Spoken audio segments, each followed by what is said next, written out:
Okay, so let's start. So today is the first session for week 11. So in this session, we will cover the theoretical part of week 11. So we'll start with the longest path problem. So that means how to find the longest path in a graph, and then move to several other topics. So here I have listed some topics. So first is longest path, and after that we will understand what is the shortest path in a graph. So there are two types of meaning of a shortest path depending on the graph. So if we have a graph with no weight, so we know that for a graph we have actually two types of graph. One is weighted graph, another one is the simple graph. So in weighted graph, what happens? We assign the real number over each particular edge. That particular weight can define some quantities or some cost, whatever the real life situation that particular graph may represent. For example, if you construct a graph of cities in a state with joining those vertices by the roads, their presence or the correct or the direct roads are there, and you can assign the cost of either the time taken for traveling by that particular road or the distance taken by that particular route, right? So it is possible to get a graph in which a particular edge may have different quantities assigned to that particular thing, right? So such type of graphs are known to be weighted graphs. And another one is just a simple graph. Right.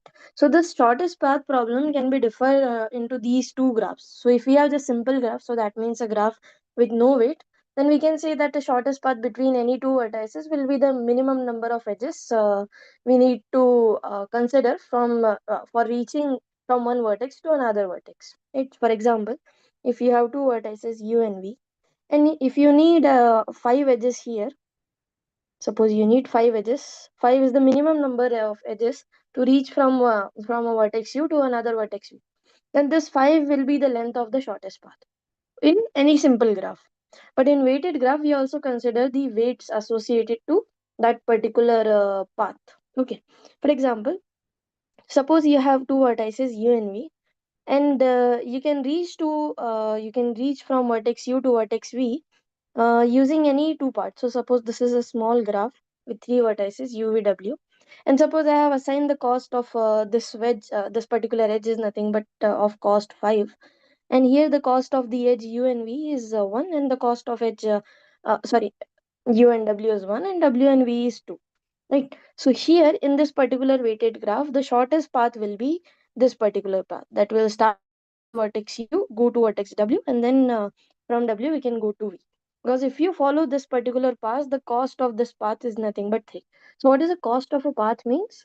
So it means that you have to add up all the weights, whatever edges we are considering. So for example, here I am using this particular edge and this particular edge to reach at vertex V.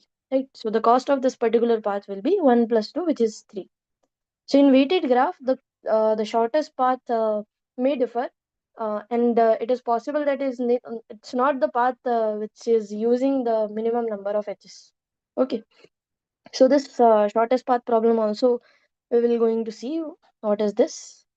And after that, we actually have two types of shortest path problem. One is single source shortest path, another one is all pair shortest path. Single source shortest path means you need to find out shortest path by fixing a vertex. For example, here in any graph, if you first fix a vertex and then find the shortest path between these vertex and any other vertex of the graph. Right? So this is known to be single source shortest path, because here source is single. We are just fixing this vertex and then finding all possible shortest paths. Okay, for example, if you want to deliver several appliances over the city, what you will do, you will fix a warehouse in such a place that the all major areas will be nearby that particular warehouse, right? So here our source is fixed, and we need to find out the shortest path, correcting all other vertices. Okay, so this is a single source shortest path. Now, what is all pair shortest path? So in all pair shortest path, it says that don't fix a vertex, but find the minimum, the shortest path between any two vertices taken from the graph. Okay, so for example, we have a graph. We can take any two vertices and then find what will be the shortest path, or what will be the length of this particular shortest path joining these two vertices. Okay, so this is known to be all pair shortest path, because again we are taking the pair of vertices, so you can pick any two vertices and then find the shortest path.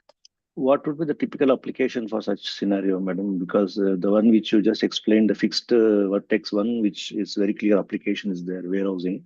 But Yeah, for the all so pair you can, shortest path, yeah, you can consider the, suppose you have a travel agency. So in that case, what you need, so you have several cities. So you can take any two cities and you want to find out what will be the best possible way to travel from the city to another city, right? So here you okay. won't fix a city. You will take any two random cities and then find the shortest path, right? Yeah, this could be an example of all pair Sure. shortest path. Okay. So now we have several algorithms to finding the single source shortest paths and null pair shortest path. So one is the Descartes algorithm, Bellman-Ford algorithm, and in all pair shortest path we have actually only one algorithm. This is known to be this Floyd-Warshall algorithm. But this algorithm uses the concept of transitive closure. So we'll first cover transitive closure. What is that? And then go to this particular algorithm. Okay. So here, uh, since these two algorithms, the Bellman-Ford algorithm and Washer's algorithm. These algorithms are very little bit lengthy to apply. So, for example, if you want to apply these two algorithms in a single graph, you need at least 20 to 30 minutes to apply them, to fully apply them, right? So, it's very hard to find a question on these two algorithms.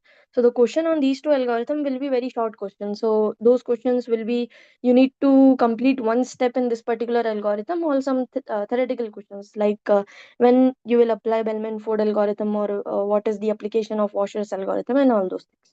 Okay, so these two things you need to keep in mind.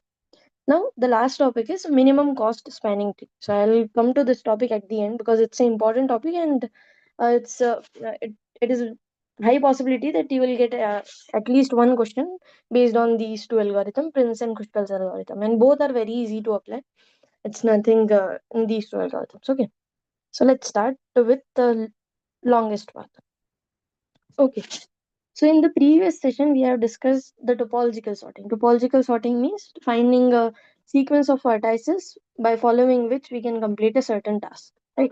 So for that, we have taken an example. So for example, in our course, we have, in our degree, we have several courses, Maths 1, Maths 2, Stats 1, Stats 2, and then ML courses. Now we also consider the dependencies between these courses are that for completing Maths 2 course, you need to complete Maths 1 course. For completing Stats 2 course, you need to complete Stats 1 course. And after you complete all these four courses, you can complete the ML course. Yes, it's better if I write down ML here. Okay, so this is the small dependency relations and a small graph. So here vertices are the courses M1, S1, M2, S2, ML. So here, what is the question we want to ask? So here we want to ask that what will be the minimum number of semesters we need to complete these five courses. Okay, so your answer might be very here. So here it is quite intuitive. What we'll do? So we'll say that okay, I'll complete these two courses in first semester. I'll complete these two courses in second semester, and at the end I'll complete ML course. So third semester. So that means here we need at least 3 semesters to complete these five courses. So here this number 3 is actually the length of the longest path in this particular graph. Okay. So what is the longest path means? We need to find the length of such a path, or the minimum number of steps required to complete the whole task. Okay. So you can say in that way. So it's known to be a longest, finding the longest path in any directed acyclic graph, because so far we have learned about directed acyclic graph. Okay. But it So can be now, a shortest path also, not, madam. This one, what you just explained, there is no other path which is shorter than this. yeah, So it correct. can be both shortest as well as the longest, in my view. I don't know. Yeah, yeah. So for this one, Yeah, we need at least 3 semesters to complete this particular correct. thing, The right? longest will come into picture only when you have a relatively shorter path. But here in this case, both are same. Shortest and Yeah, both longest are are same. both. Because we just have 5 vertices and the Yeah, dependencies are very easy, right? correct. Okay. So now, in general, how to find the longest path in any graph. Okay. So the algorithm is very easy. So first of all, first thing we need to understand is we will define. So we'll say that longest path. So suppose in any directly acyclic graph, we always have a vertex within degree 0. This thing we already know. So what I'll say that the longest path of such vertices, longest path of I, this is equal to 0 if the in degree of the vertex I is equals to 0. Okay, so that means if you have any vertex within degree 0, then I initially define that the longest path of that particular vertex is nothing but 0. Okay, so this is our first step. Now, the second thing we need to understand is the longest path of any other vertices. So, suppose we have other vertex j. So, suppose that in degree of vertex j is strictly greater than 0. Then, in this case, we will define that the longest path up to the vertex j, the longest path up to the vertex j is nothing but what we'll do, we'll say that 1 plus maximum of the longest path up to those neighbors of j. So, for example, so suppose this is your vertex j, and this particular vertex j has 3 neighbors. Let me say them I1, I2, and I3. Okay, That is and in degree. That is is it the visible numbers now? are in degree. It Sorry, is what? in degree. You Yeah, mean yeah, degree? Yeah. yeah. So suppose we have a vertex j within degree strictly greater than 0. So that means there will always exist some neighbors. So suppose this particular j has 3 neighbors. Okay. And you know the longest part up to these 3 vertices. Suppose we know the longest part up to these 3 vertices. So longest path of this particular vertex is 4. Longest path of the vertex I2 is 5. And longest path of the vertex I3 is 3. Okay. So then we can conclude that, okay, the longest path of the vertex j will be, you will take the maximum one. So that means you will take this 5. So you'll say that, okay, longest path up to the vertex G is nothing but 1 plus 5, which is equal to 6. Okay, so this thing we are using. So initially we have defined that longest path of those vertices which has in degree 0 is 0. And if you want to find out longest path for any other vertex, what you will do, you will say that the longest path of that vertex is nothing but 1 plus whatever max longest path here you will get. So the longest path of all those i's where there is an edge between I to j. Okay, so that means you will select that neighbor of j which has the maximum longest path. Okay, so is the process is clear to everyone? Any doubt? So we'll go through this particular graph and find out the longest path of each vertices. Okay, so let's do that, and after we can discuss some doubts. Okay, so here initially we know that in any directed acyclic graph there will always exist a vertex within degree 0.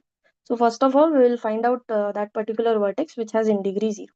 So here you can easily guess that 0 and 1 are those vertices within degree 0. So what I'll do, I'll assign that the longest path of the vertex 0 is nothing but 0. The longest path of the vertex 1 is nothing but 0. Okay. So then I'll go to another vertices. So here let's go to the vertex number 2. Okay. So now the vertex number 2 has in degree 2, right? So here in degree of this particular vertex is what? 2, because there are 2 incoming edges. So that means for finding out the longest path of this particular vertex, that will be 1 plus the longest path of its neighbor, or the highest or the maximum longest path of its neighbor. So, but this 2 has only 2 neighbors, 0 and 1, and both has longest path to be 0. So it doesn't matter which neighbor you will take. So I'll simply say that the longest path of vertex 2 is nothing but 1 plus 0, which is equal to 1. Okay. So now let's go to the vertex 3. So for 3 also the same thing will happen. So here we just have one neighbor. So the longest path will be 1 plus 0, which is equal to 1. For 4 also same thing will happen, 1 plus 0, which is equal to 1. Okay. Now let's go to 5. So for 5 also, uh, there are two neighbors, 2 and 3, and both have longest path to be equal to 1. Right. So here there is nothing to do with maximum. You can take any neighbors because the quantity is 1. Right. So the longest path of vertex 5 will be 1 plus 1, which is equal to 2. Okay. Now let's go to the vertex number 6. So vertex number 6 is also easy because since we just have only one neighbor, so we have to do 1 plus 2. which is equal to 3, right? Because the longest path of vertex 2 is, longest path of vertex 5 is 2. So therefore, the longest path of vertex 6 will be 3. My screen is visible, right? So this is 2 and this Yeah. is 3. So now the question comes up for the vertex number 7. Okay, so for vertex number 7, what we will do?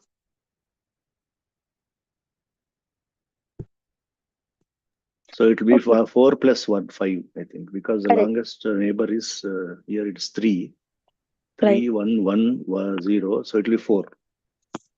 Right. So what you have to do, we have to use this formula 1 plus max of. Now consider the neighbors of 7 and the longest paths of those neighbors. So first neighbor is 6. The longest path of this neighbor is nothing but 3, right? Another neighbor is 3. The longest path of this neighbor is 1. Another neighbor is 4. The longest path of 4 is 1. And another neighbor is 1. So the longest path of 1 is 0. So now here among these numbers you have to you have to consider the max one. So the max number is 3. So the longest path of vertex 3 will be 1 plus 3, which is equal to 4. Right? So this means 4. So here it shows that we need 4 steps to complete to reach up to vertex 7 at max. Right? So for example, you can also reach to vertex 7 by just completing 2 steps. So for example, you can just start with 0, you can go to 4, and then from 4 you can go to 7, right? So it is possible to reach vertex 7 by just using 2 steps. But if you want to consider the longest one, it actually has the length of 4 edges. So what could be that particular path? So start with 0, you'll go to 2. Now from 2 I'll go to 5, from 5 I'll go to 6, and from 6 I'll go to 7. Okay, so this is 1. And another one could be 0 to 3, 3 to 5, 5 to 6, 6 to 7. Okay, so longest path will give us the max number of steps we need uh, for reaching at that particular vertex. Okay, is that okay? Any doubt? Here No, also, No. yeah, no, ma'am. someone asked. Any No, doubts? no, I said no doubt. Okay, okay. Ma'am, this is applicable only for acyclical, right? If there is even a one cycle is there in this whole graph, this shortest path, sorry, longest path is not applicable, or we can eliminate the cycle and then do the same No, no, no. exercise for the remaining portion. No, it won't applicable because then you can move around the cycle and Yeah, yeah, you can okay, increase the length of the path. But okay, It's a also we are prerequisite. discussing about DAG, so DAGs won't have any It's a cycles. prerequisite. Yes, it's a prerequisite condition. Cycle should Yeah, not be there, and yeah, and then only it will be that. yeah. Then only it will be DAG. okay. Next. Okay, so this is our longest path thing. Now go to shortest path. Finding the shortest path among any two vertices or among the source vertex and the other vertices. Okay, so there are two types of problem. One is single source shortest path, another one is the all pair shortest path. So I'll start with single source shortest path. Okay.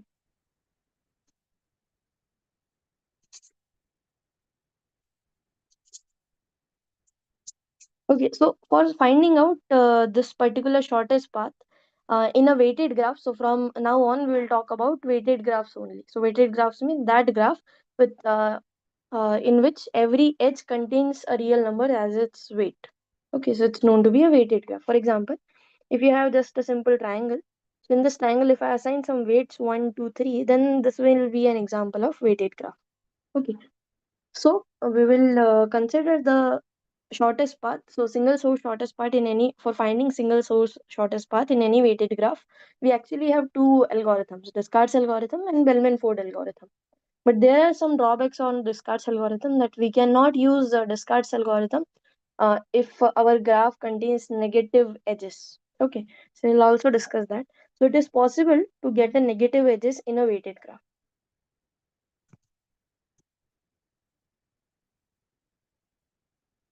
Negative weights.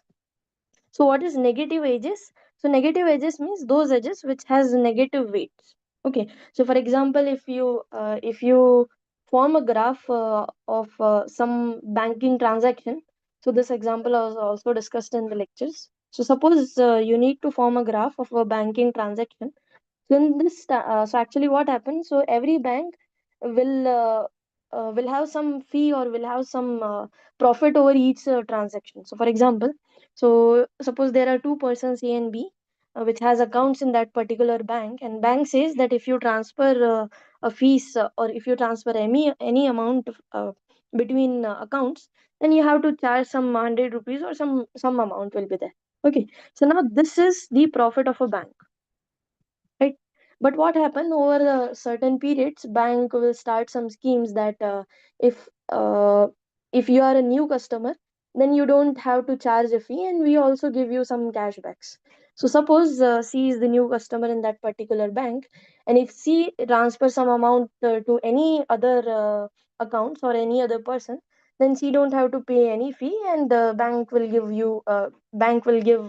the person C to be 50 rupees of cashback. Okay, so then what happened? If C does a transaction to the person B, then in this process, bank is not getting any profit, right? So bank is in a loss of 50 in this particular process. So what you will do, you will just say that the weight of this particular edge is nothing but minus 50. Okay, so this is a very natural example one can understand for understanding the negative edges. So it is possible to get a negative edges in a weighted graph. Okay, so for example, so if you have a weighted graph in which you have negative edges, then you cannot apply Descartes algorithm. Okay, so I will discuss this point in detail also. So, but first understand what is a Descartes algorithm.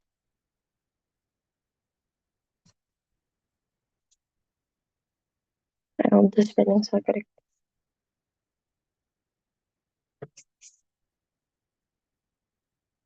Okay, so Descartes algorithm, so what is the process? So the process is what we will do, we will consider each vertex as a burning point. Okay, so what we'll do, we'll start our fire from the source vertex. So again, we'll fix some source vertex because here we are understanding the algorithm based on a single source shortest path. Okay, so single source means first you will fix a source and then find out the shortest path from that particular source to any other vertices. Okay, so here first of all we need to fix a source. So what you will do, you will burn that particular source. So you'll start the fire from that particular source, and the fire will take some times to reach another vertices, and that particular time is based on the weight of that particular edge. And here we are saying that we won't use Descartes algorithm if you have a negative edges, right? The reason is it's kind of a little simple, but we'll discuss that reason a bit later. But first of all, let me take one example to explain this Descartes algorithm.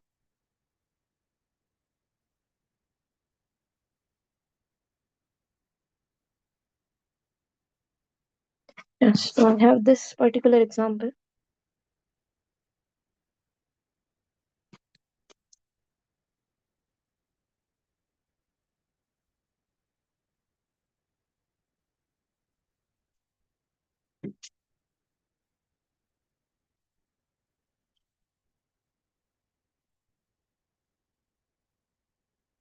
So suppose this is a weighted graph with these weights, 6, 5.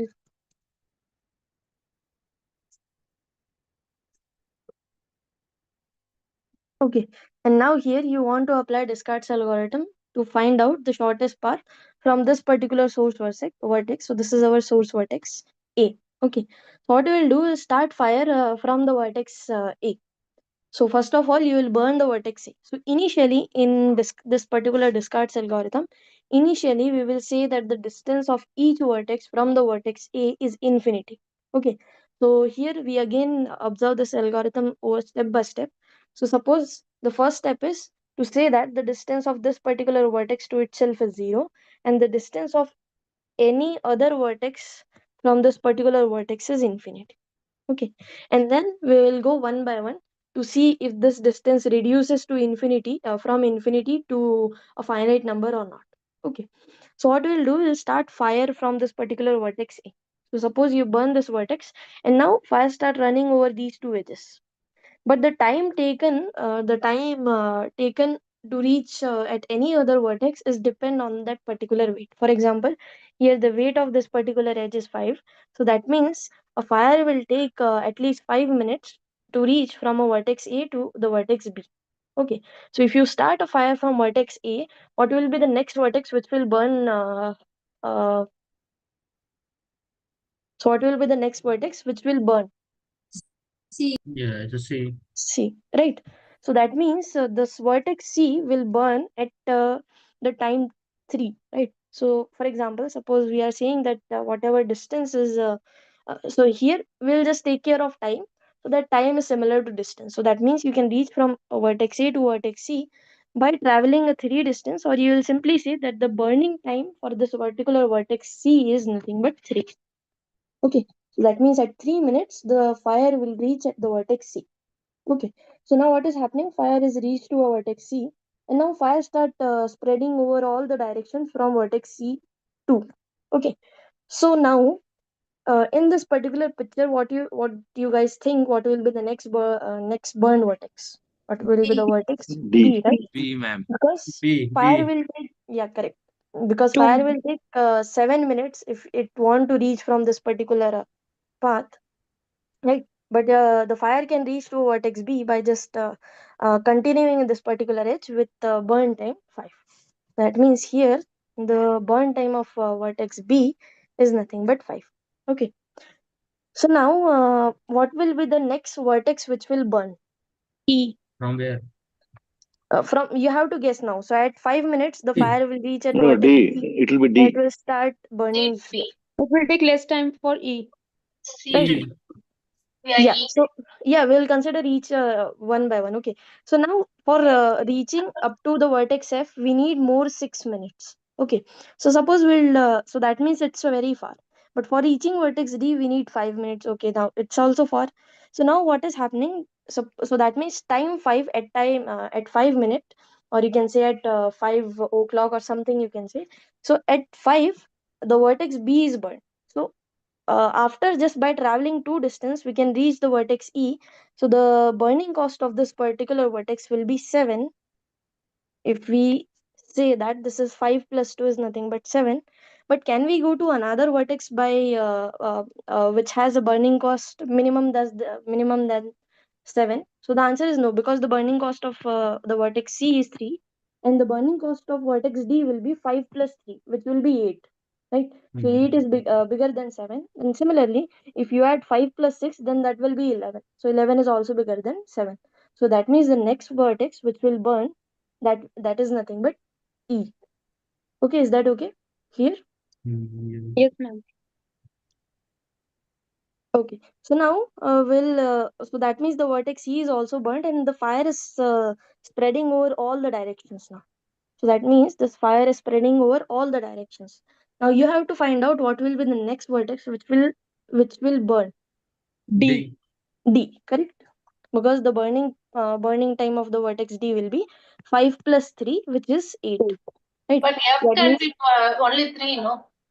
Ma'am, F is 7 plus 3, 10. Okay, okay. yeah. Yeah, correct. 7 plus 3, 10. And also 6 plus 3 is 9. So that means fire will reach at the vertex F at time 9. Right? So here F will burn at time 9. Simply 3 plus 6. Right? So that means Yeah. fire will reach at vertex F by time 9. So now the only left vertex is this particular vertex G. So the vertex G will have a burning time. So what will be the burning time of vertex G? 13. 11. 12, Sorry, 12. 7 plus 12, 5. 12, 12. Right, 7, 12. 5, 12. Right, 12, ma'am. because 9 plus 4 will be 13 and 13. 7 plus 5 will be 12. So that means the burning time of vertex G is nothing but 12. Okay, so that's how you have to apply Descartes algorithm. Is that okay? Yes. Yeah, you will need a little bit of practice to find out. You have to consider several cases, right?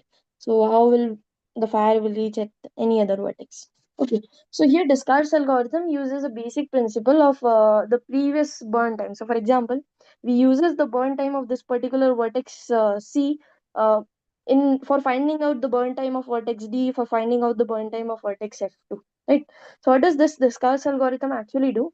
So it says that if you know the burn time of this particular vertex V and you want to find out the burn time of the vertex W, you will need to find out the shortest edge or shortest weight edge between these two vertices. Okay, but what happens? So since we are considering positive weights, so this edge will have a positive weight.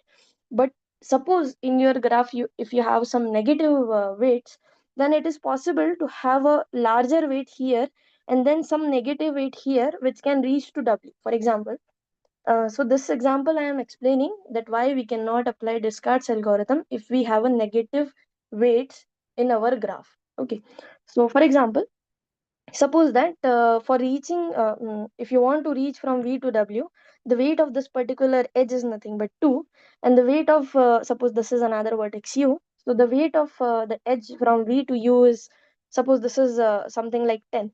Okay, but there is another edge from the vertex U to vertex W which has weight -9.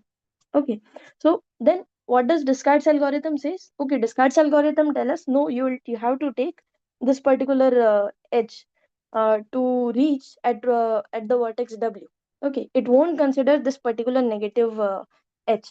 But what is happening if you go straight, the burning time of this particular vertex will be 2. But if you come around this particular path, the burning time will be 1, right? And 1 is the minimum one, and we want the shortest path. So that's why Descartes algorithm won't work if we have a negative edges in our particular graph. Okay, because it says that you have, Ma'am, can't yeah. we take the absolute value and apply the same algorithm? Which one? See the Dijkstra algorithm, you told that due to negative weight we cannot apply, right? Yeah, right. So consider there is a negative weight, but when we are Hmm. calculating, we will take the absolute value and then we can apply it.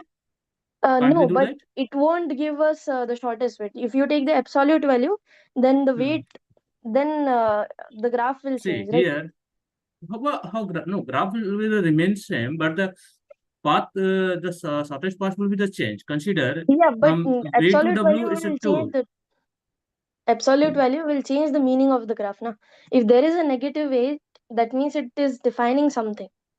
If you change the sign, that means it's reversing from profit to loss or loss to profit, something like that, right? No, So when we are yeah, it's calculating the okay if path, you, then it doesn't matter of profit and loss. Path is it something different, and the having profit yeah, and but loss is something see, different.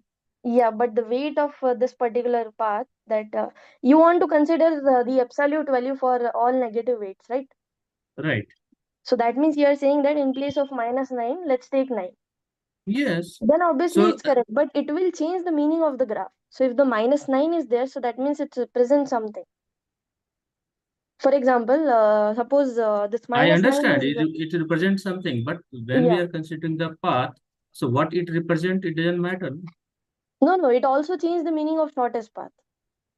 You need to find the shortest path between any two vertex. So if you consider the length of this part V to U and then to W, then the length will be Mhm. 10 plus of -9. That will be 1, right? But instead of -9, if you change it to 9, then it will be 19. So the Right. cost of a path is also changing. So here our problem is to find out the shortest path, right? So we Mhm. cannot simply ignore the minus sign because it is affecting to the cost of a path, right? So ultimate goal is to find the shortest path, but if the cost of each path is changing, then it won't work. Okay. You're getting my point? Yes, I got it. Okay, so this is Descartes algorithm. It's easy to apply, but you just have to be a bit careful that which number will be the smaller. For example, here we are getting two choices for E also or for F also. So you need to consider which one is the smaller and then associated that to be the burning time of that particular vertex. Okay. And again, the remark is we cannot use Descartes algorithm if we have a negative weights. Okay. So now what we will do, if we have a negative weights, then we have another algorithm which is known to be Bellman-Ford algorithm. So we'll apply Bellman-Ford algorithm. So what is Bellman-Ford algorithm? It's actually similar to Descartes algorithm, but it uh, it actually refines the shortest path at every step, right? So for example, Bellman-Ford algorithm is just like Descartes algorithm, but you need to apply it at least the number of vertices whatever you have in your graph. Okay, so let me take the graph and then we can explain.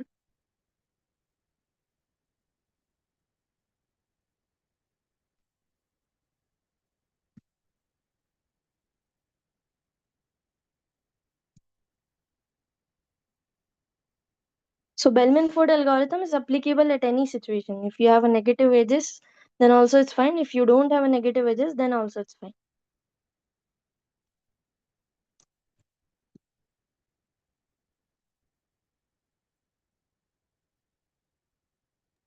So what is the difference and what additional is there so that it make it work? Yeah, so it's actually work in steps. So as like in Descartes' algorithm, we're fixing a vertex V and then going through that particular edge. But the Bellman-Ford algorithm refines it. So that means it will also consider that particular negative weights also. So I'll explain that by examples. Let me take Okay, sure. screenshot here.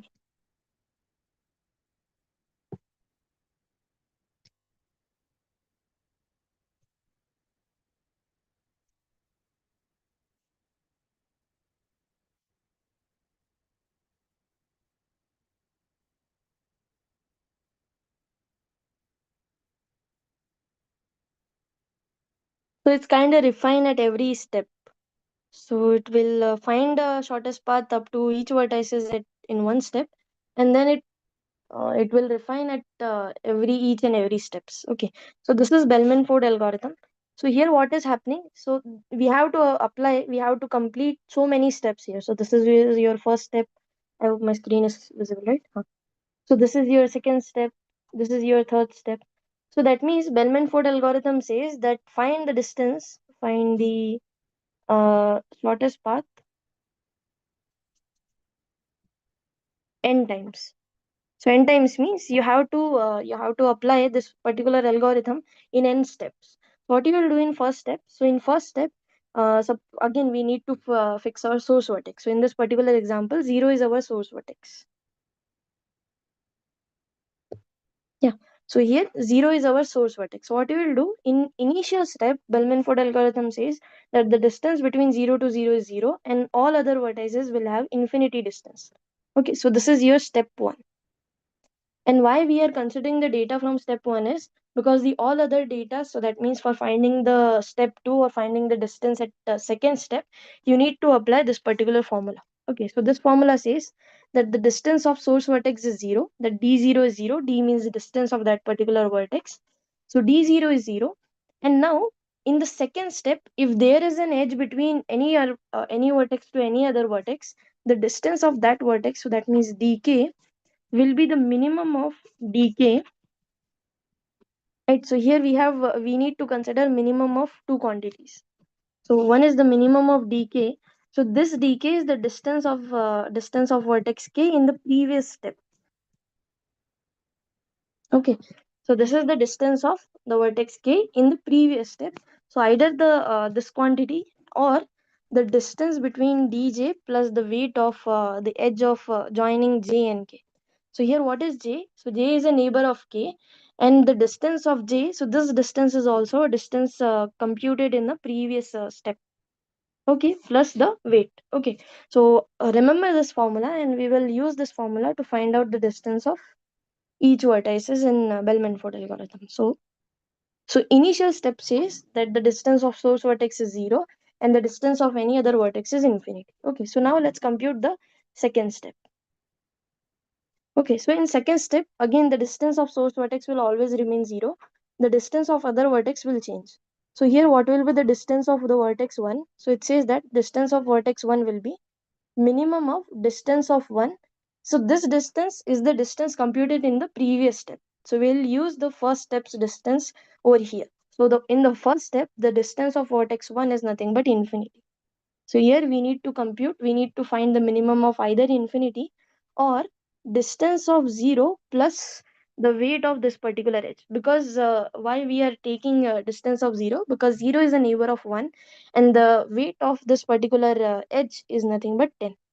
Okay, but what is the distance of 0 in the previous step? It's 0. So that means we need to consider that distance of 1 is nothing but minimum of infinity or 10. So the minimum number between infinity and 10 is nothing but 10. So it says that the shortest distance between 0 to 1 is 10 in this particular step. Okay, so now it will refine the distance in each and every step. For example, in the first step, it says that the distance between 0 to 1 is infinity. And the second step, it says that, okay, no, distance between 0 to 1 is, it can be equal to 10. And in another steps also, it will again refine it more and more. For example, in the next step, so let's go to the fourth step. So in the fourth step, so actually what is happening here, in each step we are increasing the number of edges we need to use from reaching one vertex to another vertex, right? So for example here, so in the first step we just computed the neighbors which are related to 0, right? So you can easily find out that in the second step the distance changed. So the distance of those vertices will change which are neighbors of vertex 0, right? So which is vertex number 1 and vertex number 7, right? So because of this 0, now we need to compute minimum of something, and one thing is infinity here, so another thing is finite, right? So the distance will change of those vertices which are related to now 0. So in the second step you can easily check that the distance of 1 will become 10 and the distance of vertex 7 will become 8, right? Now in next step what we will do, we know the finite distance between these two vertices, so we'll use this finiteness to reduce these infinities. Okay, so now let's go to the fourth step. So suppose, or else let's compute this particular fifth step, what will be the entries over here.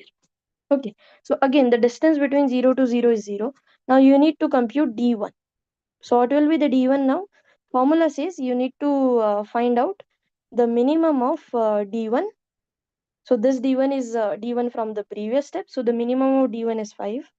Or you need to find out all neighbors of 1 with their weights. Okay, so what are the neighbors of 1? So the neighbors of 1, so neighbors of 1 means all those incoming edges, right? We need to find out all those neighbors which are reaching to 1. So that means we need to consider the incoming edges which are reaching at vertex 1. Okay, so here you can easily see that there is neighbors is 0, the neighbor is 6, and the neighbor is 2.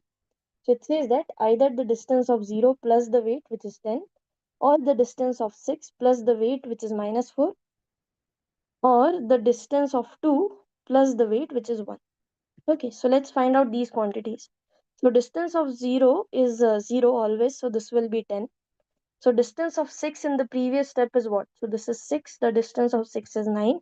So this is 9 minus 4 which is 5.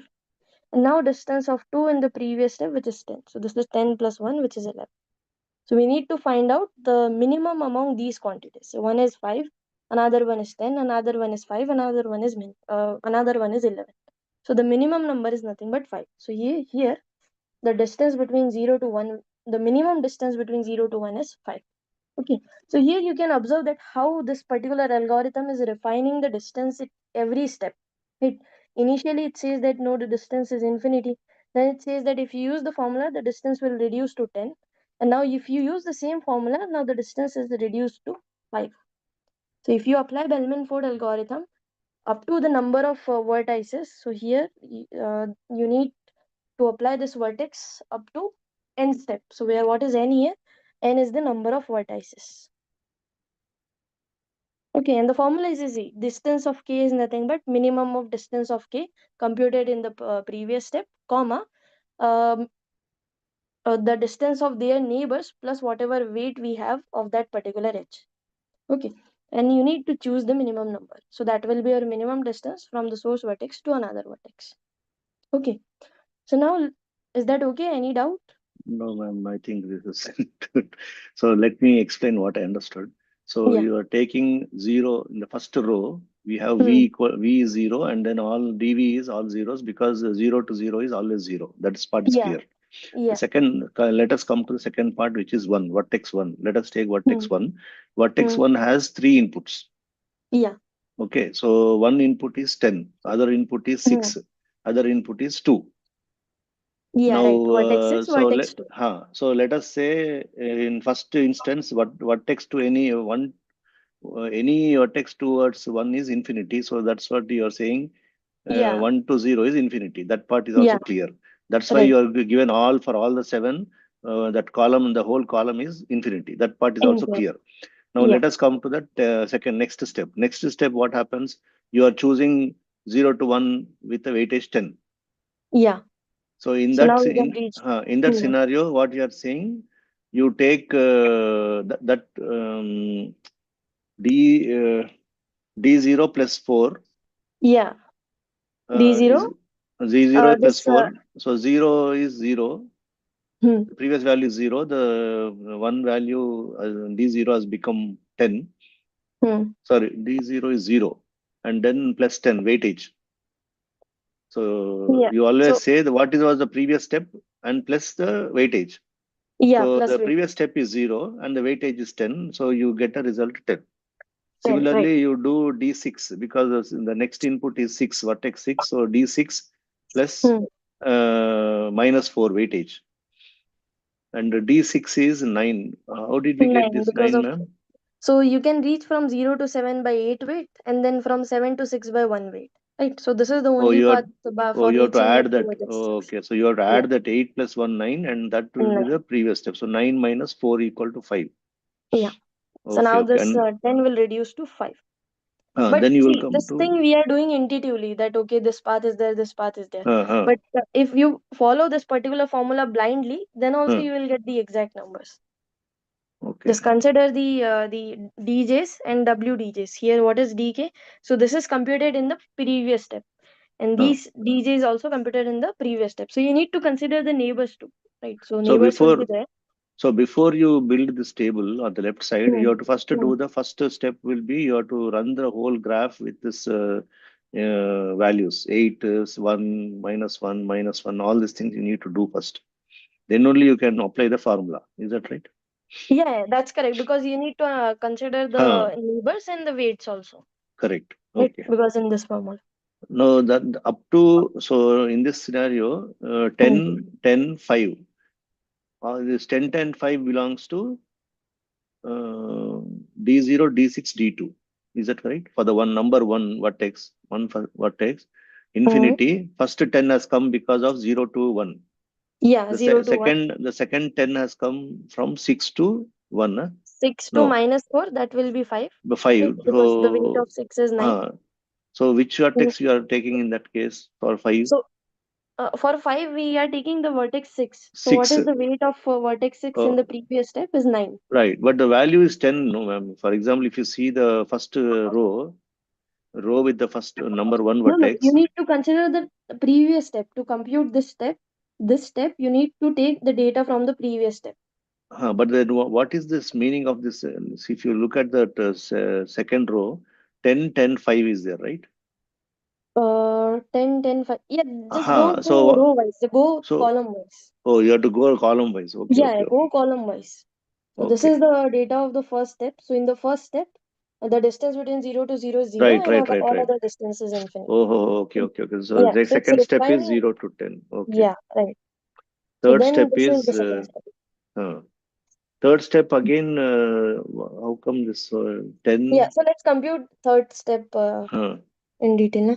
So Ma'am, here, yeah, ma'am, fourth step means three edges, right? Three yeah, step means fourth two step. edges. Yeah, so it actually does not mean that, but you can use 3 edges. So it's like that we know the distance of, so it actually depend on the previous step. Okay, so let's compute the fourth. Okay, so let's take the third step first and then we'll go to fourth step. Okay, so how this third step is coming. So first is 0 is all clear. So 1. So it says that distance of 1 will be the minimum of distance of 1 in the previous step, which is 10, right? Because the distance of 1 in the previous step is 10. It says that you have to consider all neighbors of 1 and then the weights of their edges. Okay, so there are 3 neighbors. So distance of 0 plus 10, distance of 6 plus minus 4, or distance of 2 plus 1, right? We need to consider the minimum among these four numbers. Okay, so now it is distance of 0. So here whatever distance you have to take, those quantities will be coming from the second step. Okay, you have to take the data from the previous step. So here distance of 0 is 0, distance of 6 is what? So distance of 6 in this step is infinity only, right? So distance of 6 in the second step. So distance of 6 in the second step is infinity.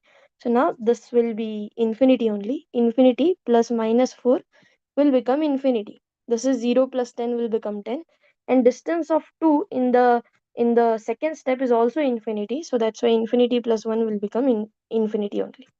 So here the minimum number is 10. So that's why the distance of 1 in the third step is also 10.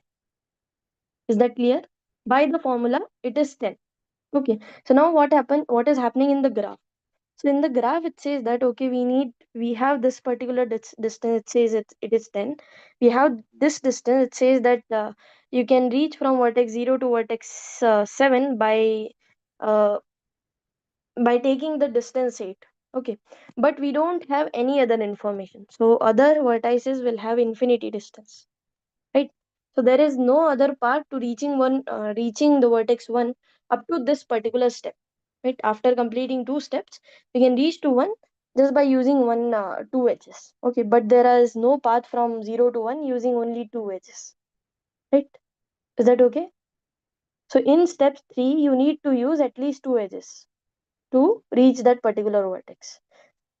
Now, we can reach the vertex 6. We cannot, so we can reach the vertex 6 using 2 edges. We can start from 0, go to 7 by traveling the distance 8, and then from 7 we can go to 6 by traveling the distance 1. So here, this infinity distance will change into 9 in this particular step, in step number 3, because we can use these 2 edges. So first is this edge, second is this edge. So that's why here the distance is changed to 9. So similarly, what are those vertices which can be reached just by considering? It's not about the edges all, it's all about that now we can take help of these two finite numbers, that the distance between 0 to 7 is 8, 0 to 1 is 10. So now from these two finite numbers we can change the distance of any other vertex just by using one edges, right? So here, since of these two finite numbers, I can change the distance of 6 to be 9. I can go from 0 to 1, and then from 1 to 5, and change this particular distance to be 12, right? Is there any other way, any other outgoing edges from these two vertices? No.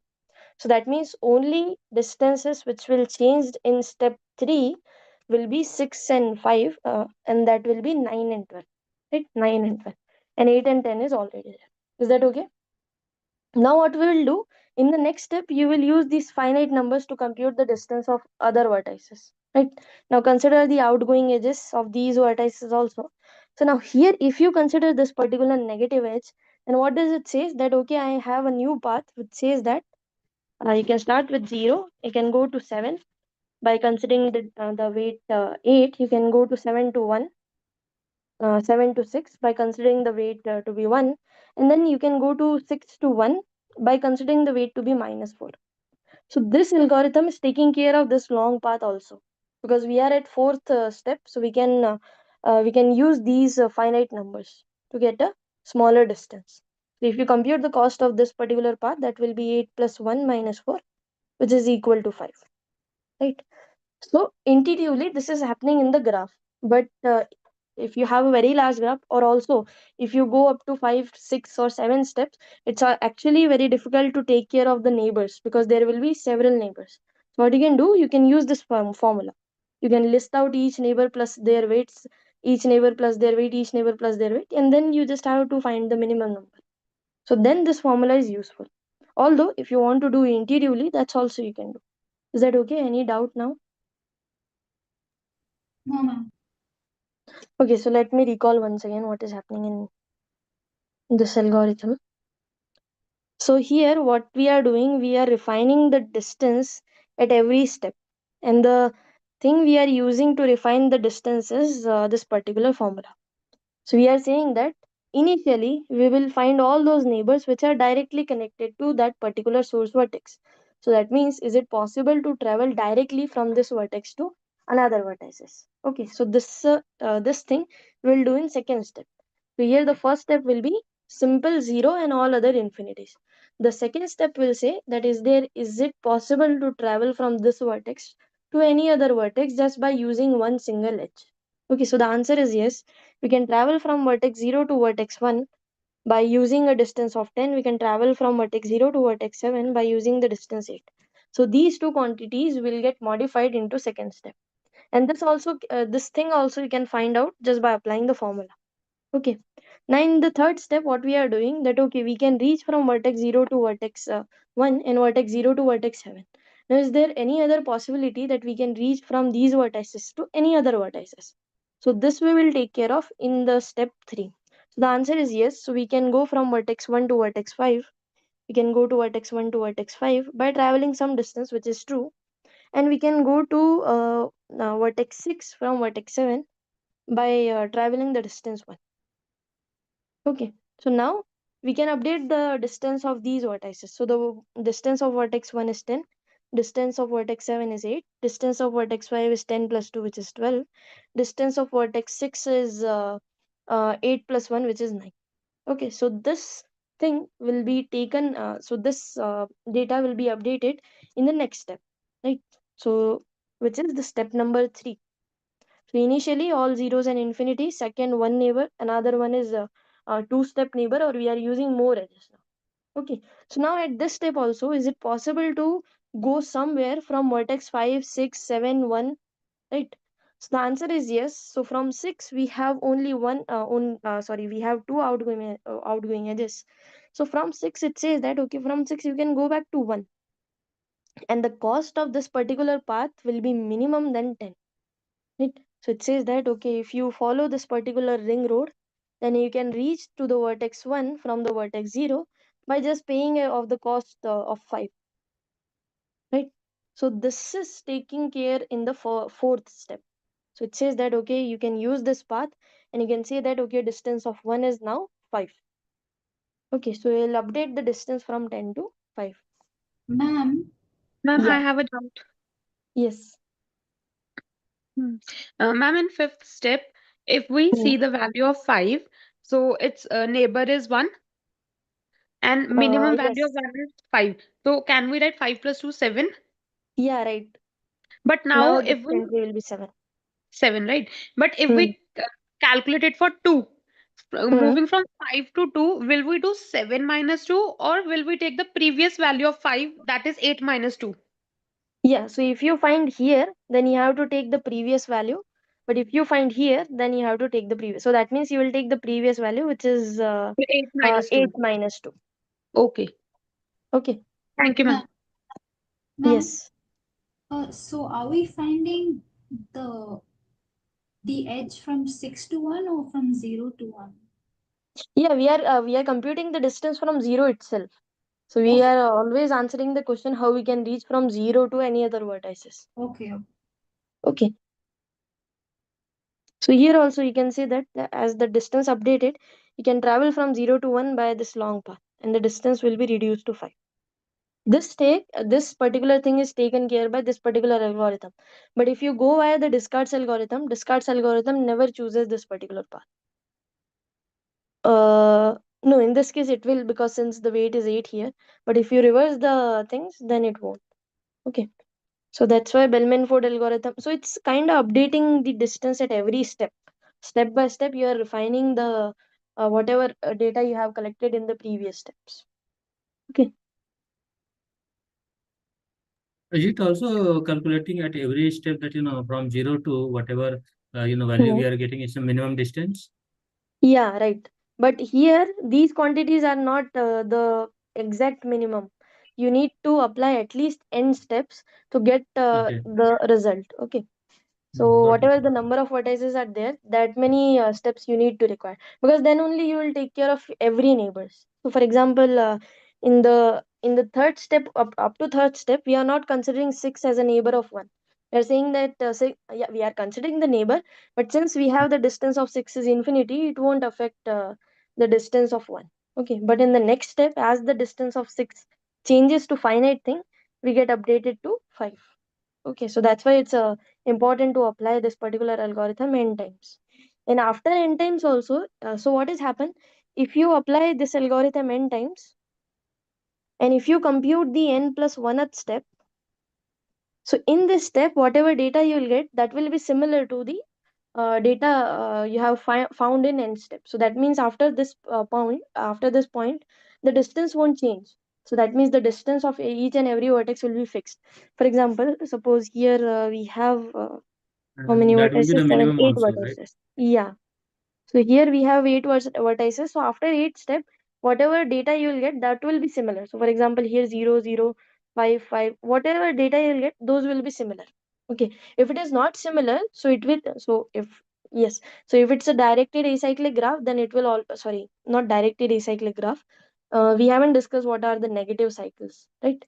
So what has happened if after the 8th step, suppose in the 9th step, you get some update in your data, then it shows that in this particular graph, there is a negative cycle. So I haven't discussed what are the negative cycles. So let's see what are the negative cycles. Yeah, in this graph there is cycle. No, in this graph, there are no negative cycles actually. No, there is cycle. I told you, no cycle. Yeah, cycle is there. 2, 3, 4, 5. Yeah, cycle Two. is there. But negative cycle is not there. This is also a cycle, right? 1, 5, 2, 1. So that is not the DAG. Yeah, it is not the DAG. That's correct. So Bellman-Ford doesn't require any DAG. It can be No, applied to non-DAG also. Yeah, so any algorithm is applicable in any graph until and unless we don't have a negative cycle. Negative cycle only affect, but the nature of graph won't affect. So what is a negative cycle? So as like path, we can also define the weight of a cycle by just adding the weights of each edge used in that particular cycle.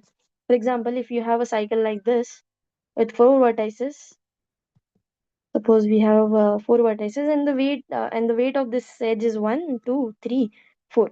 Right? Now what will be the weight of the whole cycle is 1 plus 2 plus 3 plus 4. So if you got confused with these 1, 2, 3, 4, they are vertices A, B, C, D. So the weight of this particular cycle is 1 plus 2 plus 3 plus 4, right? So it basically 10, right? So that means we can define the weight of each cycle. But what are negative cycles? So in place of positive weight, so that means the weight of the cycle is 10, which is positive. So in place of this positive quantity, if you get a negative number, suppose I'll take that the weight of the edge AD is minus 4. So in this case, and suppose this is also minus 1. Okay, I have to change the data, right? We are not getting. So we can Consider take it 6. 8. Yeah. So the weight will be now minus 6 minus 1 plus 3 plus 2. Right. So it is minus 2. So this is a negative number. So that means this is a negative cycle. So if you find out any negative cycle in any graph, then in that particular graph, this particular problem, shortest path, is not defined. Shortest path problem is not well defined in a graph with negative cycles. Even with Bellman-Ford? Yeah, even with Bellman-Ford or even with any, because the problem is not defined. So here this shortest The path does basic, not make sense. the basic problem is not defined. Yeah. So how it is not defining? So suppose I have to take, I have to go from vertex 0 to vertex 1, and here we have a negative cycle. Okay, so suppose we have same cycle minus 1, minus 6, minus 1, 2, and 3, and here we have weights to be 5 and 4. Okay, so now what we'll do? Suppose you want to reach from 0 to 1, and you need to find out the shortest path. So what we'll do, so the cost of this particular cycle, so that means if you revolve around this particular cycle, the cost will be minus 2. So that means you are subtracting 2. What I'll do, okay, I'll say that, okay, so let's start from 0. So in place of 0, name it to be A, B, C, D, E, F. Okay, so what I say, I'll say that, okay, start with A, go to C, and then revolve around the cycle once, and then go to B. Then what will be the cost of this particular path? It says that, okay, 5 7. plus minus 2 plus 4. Right? 7. 7. But what happened in place of once, I'll revolve around the cycle more than once. Suppose I'll revolve around the cycle 3 times. twice. Right? So then this the weight of this path will be 5 minus 4 plus 4. 5. Right? So minus 2 will get added up to minus 4 and then plus 5. So that means if you have a negative cycle, the shortest path it's not a well defined thing. You can get a negative number, so you can get a very less number as much you want, right? So I'll revolve around the cycle 100 times. Then the cost of the path will be much, much smaller, right? So that's why if you have a negative cycle, this particular shortest path actually does not make sense.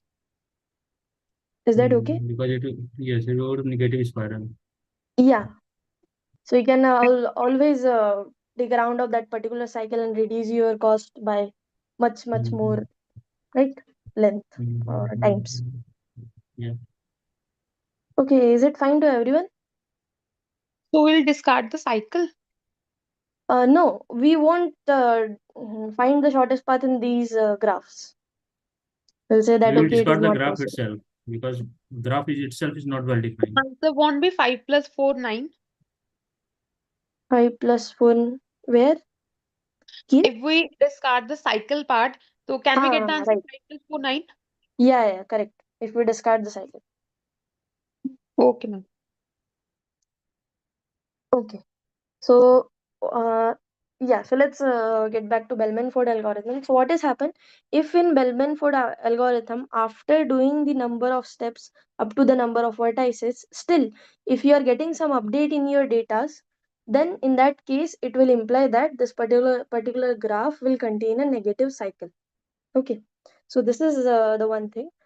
But also you need to remember that if a graph has negative cycle, then you cannot apply any algorithm. Descartes algorithm, Bellman-Ford, no matter whatever algorithm you have, you cannot apply any algorithm to find the path. Because in that case, the path is not a well-defined thing. Okay? Is that okay? Okay, fine. So, Yes. so if a graph is given, first you need to do this weightage. Hmm. Then after that, you have to see whether any negative cycle is there. If there's no negative cycle, then you can build the table on the left side table. Yeah, correct. But intuitively, this will be a very long process. So if someone wants you to find out, someone wants you to apply Bellman-Ford algorithm, they will directly say that apply this algorithm and find this. Okay. Okay. So in So that case, you can assume go up to What do ninth you step. go what do up you to mean? 8 step only. What do you mean by negative cycle? It should be a cycle, and the total cost of completing that circle should be in a negative value. Correct. Right? Yeah. Okay. And also they Why? won't. One Yeah. second, ma'am. Why will you go to step 9? Because already we covered 8 vertices. The 9, there's no way you can get another vertex, right? To go to the ninth step. No, if there is a negative cycle, then we can repeatedly apply this particular formula, right? There is no what you can say trouble on that. We can just compute the steps and more just by seeing at the data. So it is possible to get a 9 step. But what Okay. happens if the graph is nice and it does not contain any negative cycle? Then this 9 step data will exactly match your 8 step data. There is no update because you have already find out the shortest paths.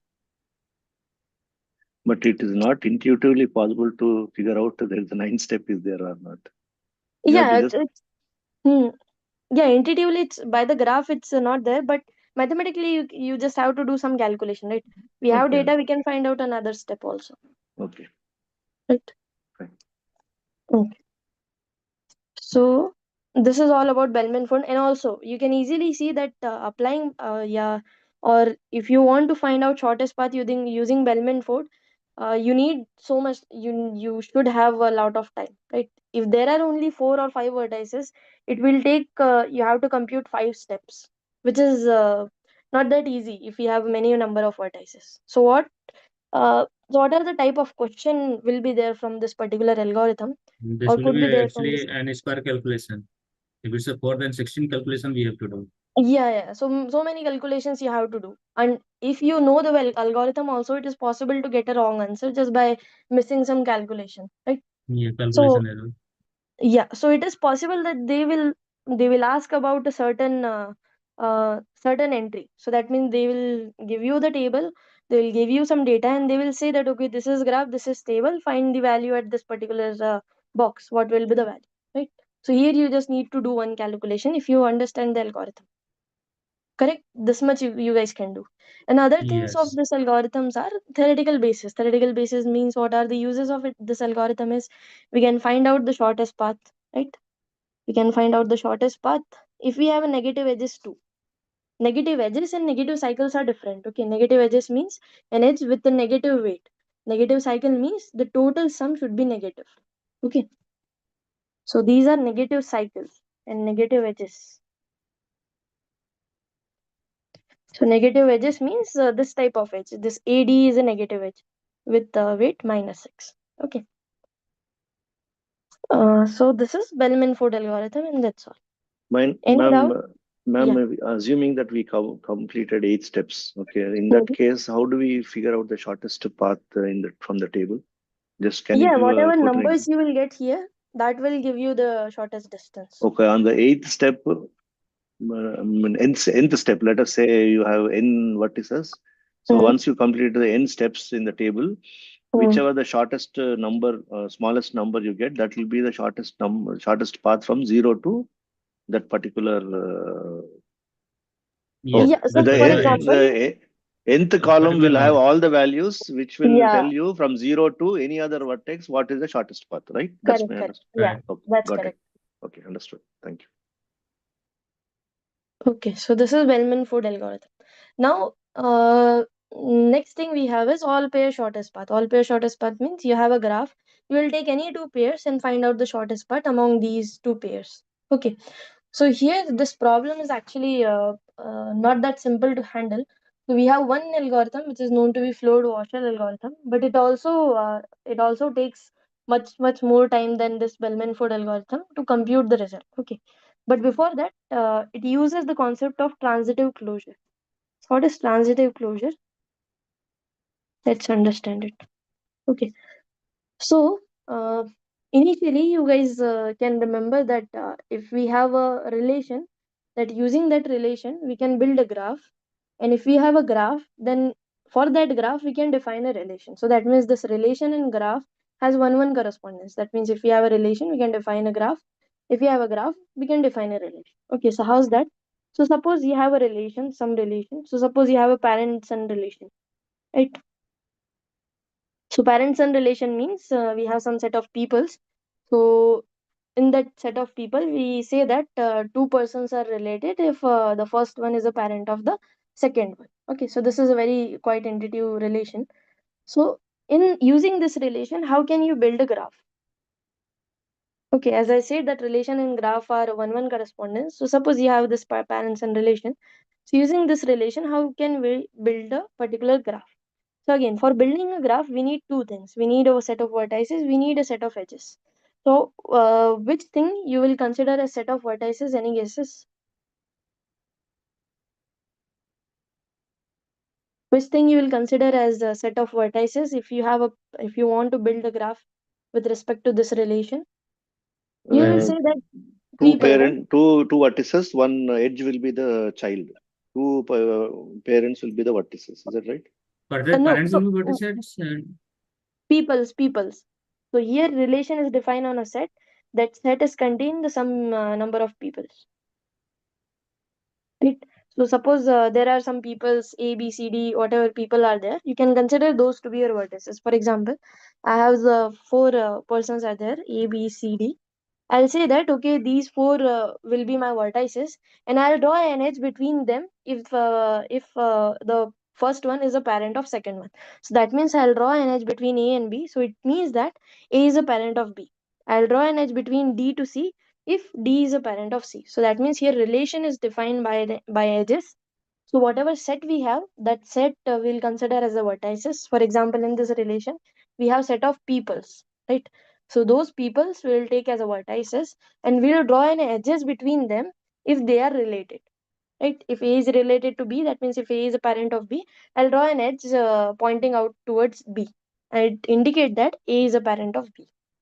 Is that okay? Yeah, there will be other ways to define this relation, but it is quite kind of intuitive one. yes, So that here is one of the edge is a relation. Yeah, edge will justify a relation that A is related to B means Okay. if there is an edge from starting at A to ending at B means A is a parent of B. Okay, fine. yeah. Now this is a particular type of relation, but what happened? So now let's see. If we have a general relation, suppose R is any relation over some set A, and this set A have some numbers A1, A2 up to A. Now what you will do? You will take these numbers as your vertices. So suppose A1 is there, A2 is there, and so on is there. Okay, and now you will build an edges. There is an edge between AI to AJ. if AI and AJ are related. Okay, so this is a general thing. So in general, if you have a relation, that's how you can convert a relation into a graph. And you can do vice versa also. So whatever, if so, suppose you have a graph, then what we will do, we will consider V as your, whatever vertices are there, you can consider that to be your set. And you can find out the relation just by looking at the edges. Okay. So this graph and relation are one-one correspondence. You can go from one description to another one. You can also come back. Is that okay? This thing?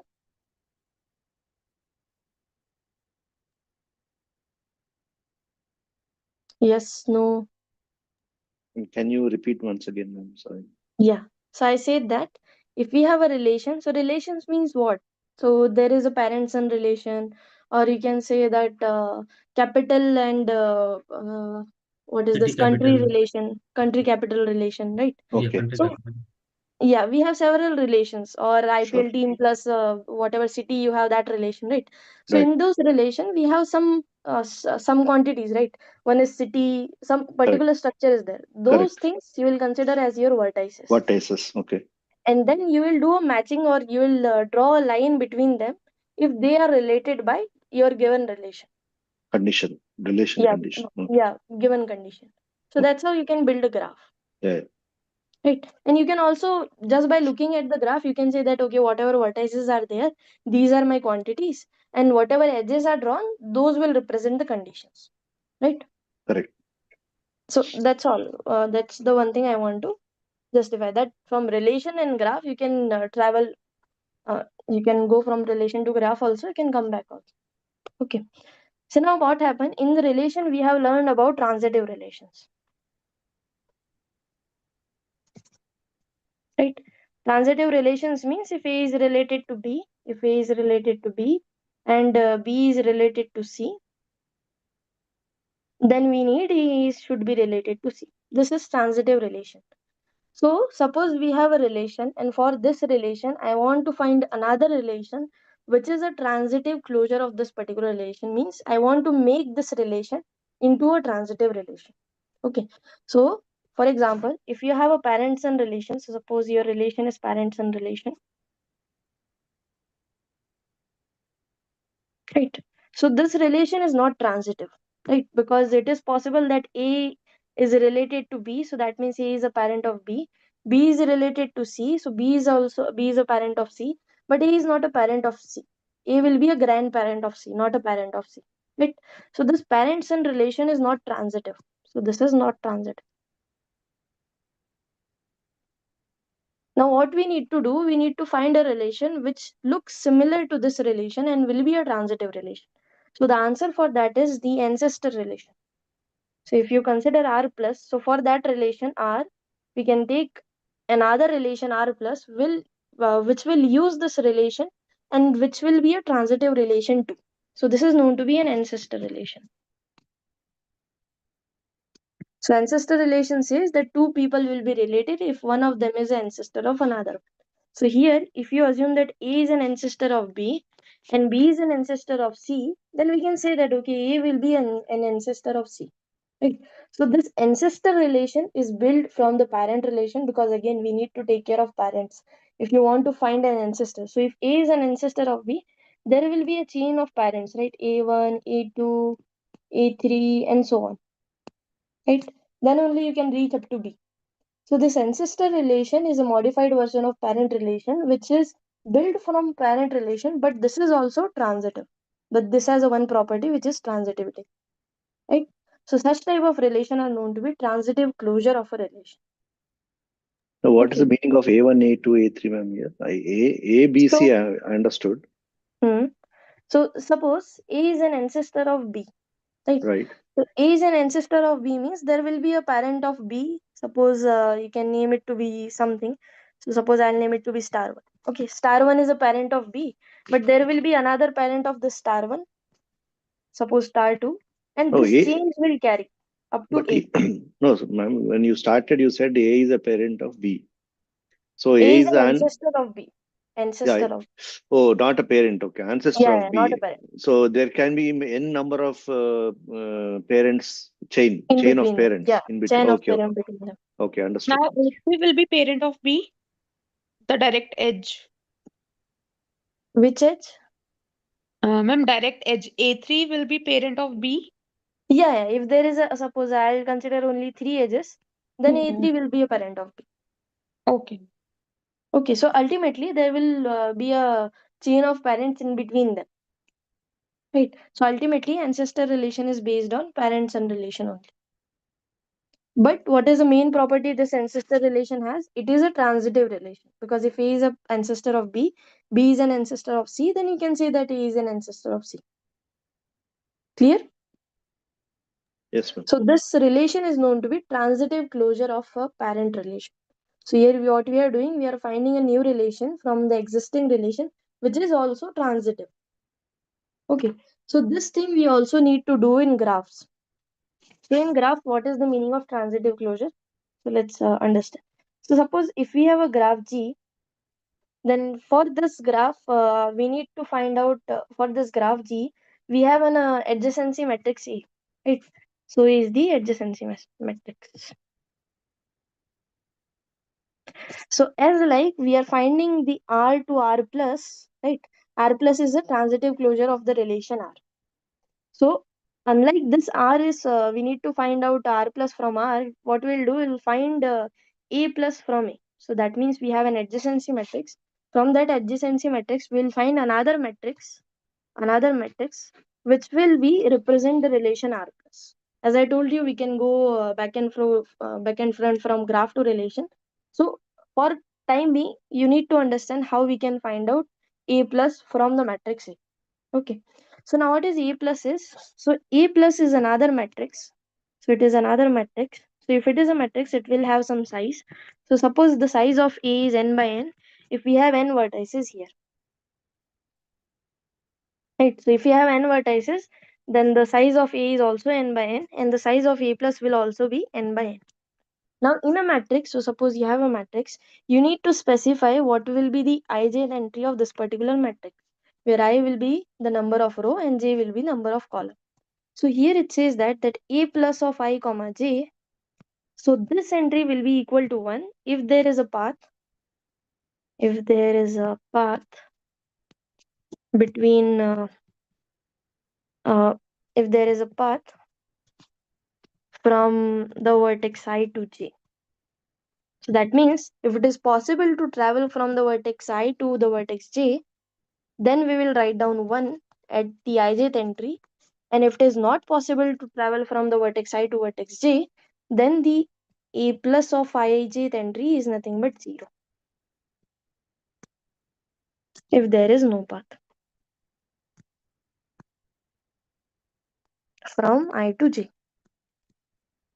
So that means this transitive closure thing will convert into reachability question in terms of graph.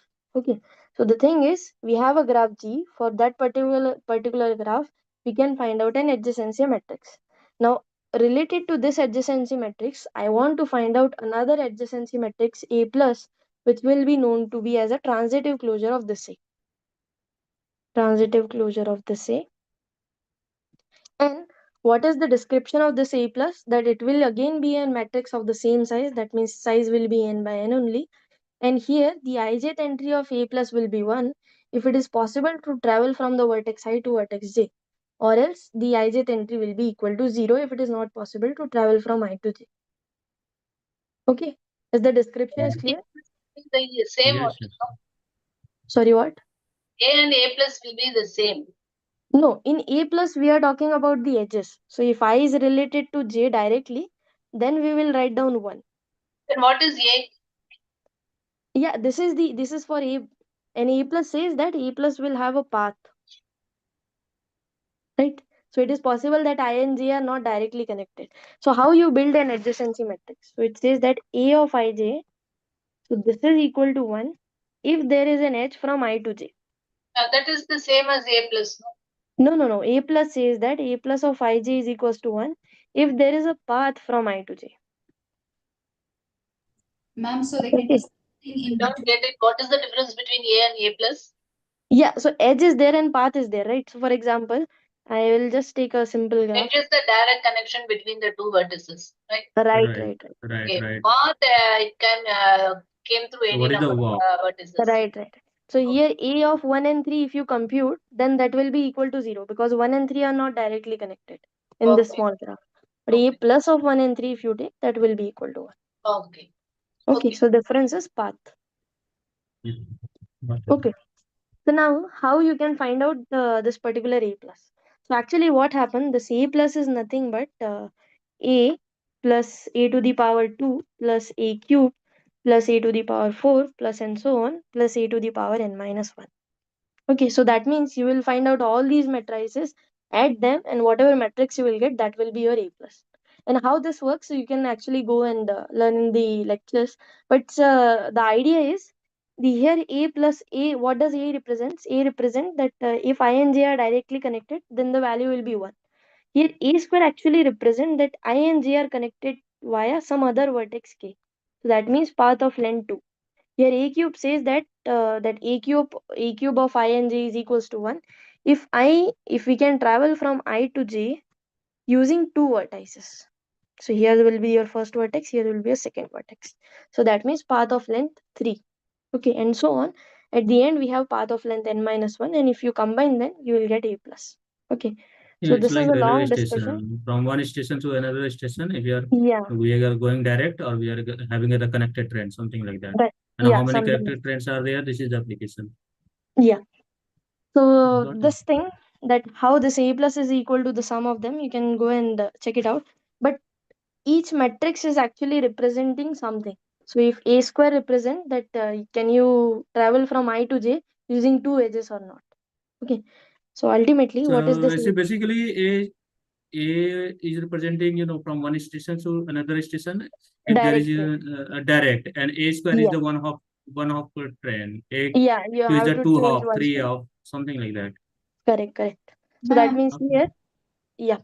ma'am, so the addition sign here represents the OR logic function. Yeah, the OR and the AND logic operation. So that means we have two logic operation. One is AND means multiplication, and we have OR means addition.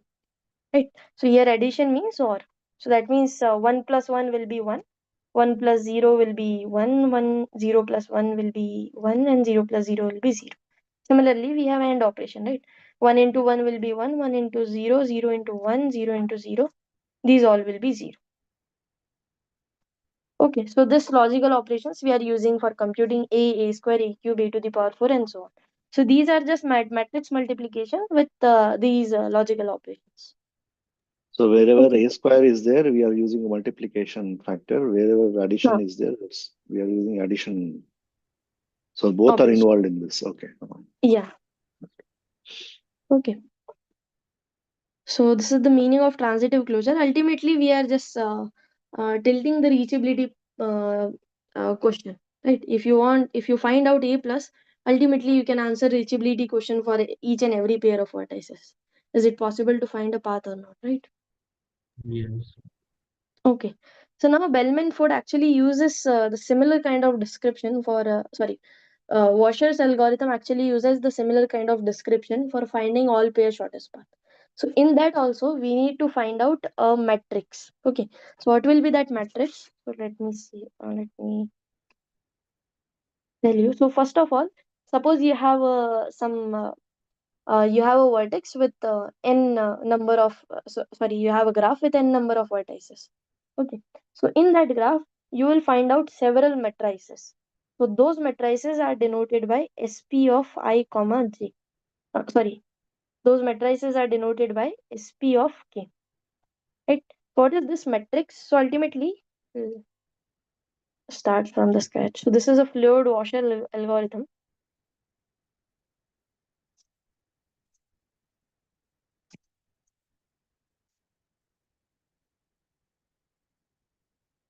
So in this algorithm, you need to find out some number of matrices. So what are those matrices? You need to find out some matrices. And here, what is our goal? Our aim is to find out all pair shortest path.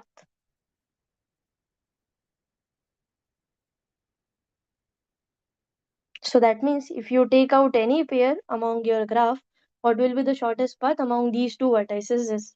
So this is the question we need to ask. We want to answer. So in this algorithm, we will find out several number of vertices. and those matrices are denoted by this symbol sp0, sp1, sp2, and so on, spn.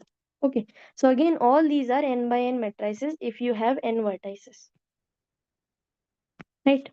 Now here we need to understand, okay, what, since they are n by n matrices, if we define their entries, then it is much more it is enough to define a matrix. If you define what is its ijth entry, then it is okay to define a matrix, right? As like in A, we simply define what is aij, and then using this description we can find out the whole matrix. Same thing we will do here. So in place of defining sp0, I'll define what is the sp0 of I comma j. So that means what is the ijth entry of this particular matrix sp0. Okay. So here initially this sp0 is nothing but our adjacency matrix. So here sp0 is nothing but A, the adjacency matrix. But initially what happened, whenever we have a non-weighted graph, so that means a simple graph, in that case we use 1 and 0. But since we are talking about weighted graph, right? So in weighted graph, what we will do, we will see that this aij will be the weight of ijth edge, right? If there is an edge from I to j. Otherwise, we'll say it is equal to 0 if there is no edge from I to j. For example, if you have this particular graph, a simple square with some weight 2, 3, 4, and 5. So here, if you build a matrix for this particular graph, then this adjacency matrix will contain the edges, the weights of each edge. So that means the first column will be A, right? We know how to compute A, B, C, D, A, B, C, D. Yes. Right, so this will be whole 0. And see, there is an edge from A to B which of weight 2. So here the 2. entry will be 2 instead of 1. Similarly, there is no edge from A to C, so it will be 0. There is edge from A to D, so the weight will be 5. Right, so in place of 1, we are just listing whatever weight we have. Okay, so let's get back to So SP0. will there be any impact of negative weight here? No, in this case, it will take care of negative weights too. Okay. Yeah, but again, we don't want negative cycles. So we'll avoid Okay. negative cycles in every case. Now, if it is a Because, yeah, if Yeah, it do is a you already negative, told that, one by one.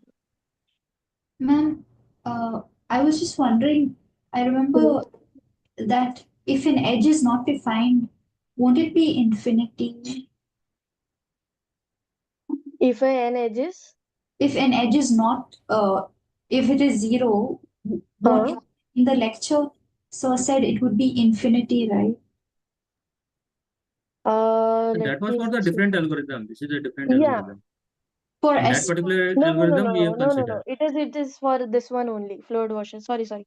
Yeah, that's correct. Thank you.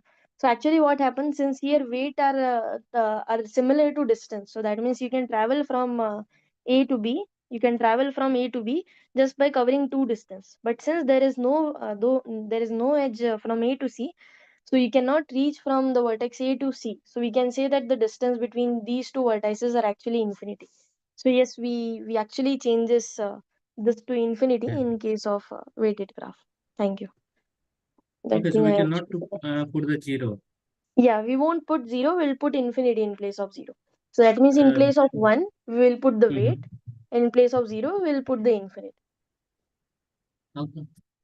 Okay, so the reason is ma'am, simple because we cannot reach, so we simply say that the distance is infinity, that's why we can't reach.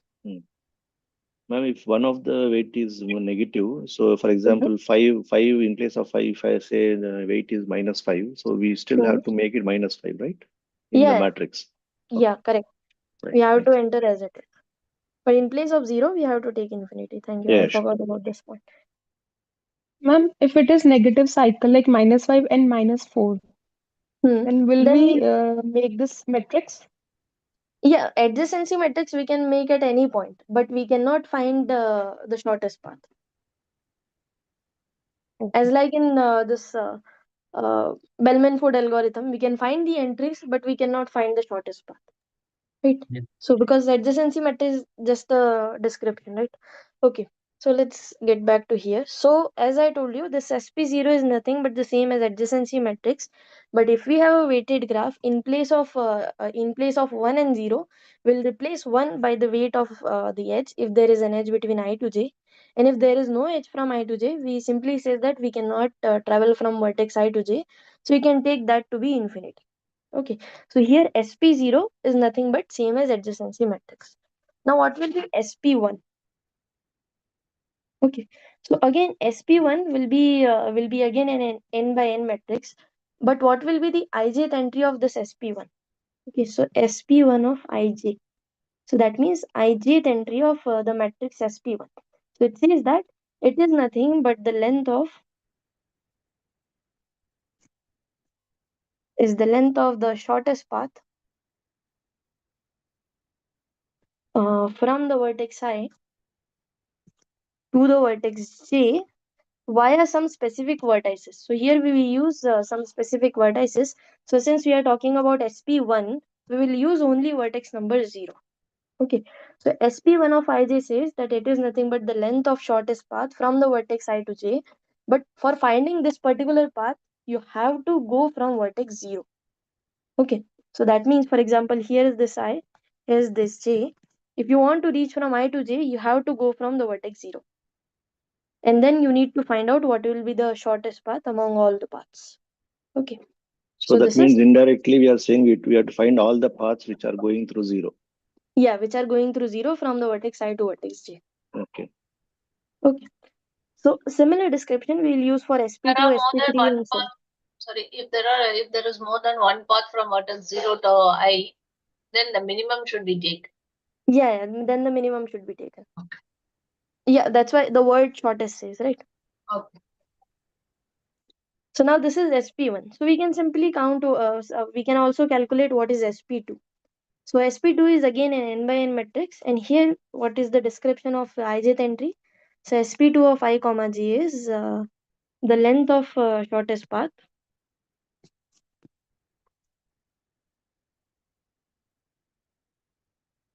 from the vertex I to j. But here you need to use two vertices, 0 and 1. Right? So that means in place of simple 0, now we are increasing vertices one by one. So in place of 0, now we can take 0 and 1. So here you can see that, okay, if it is possible, so for example, there could be two cases. So for example, you can reach from I to j via using some simple 0 vertex, right?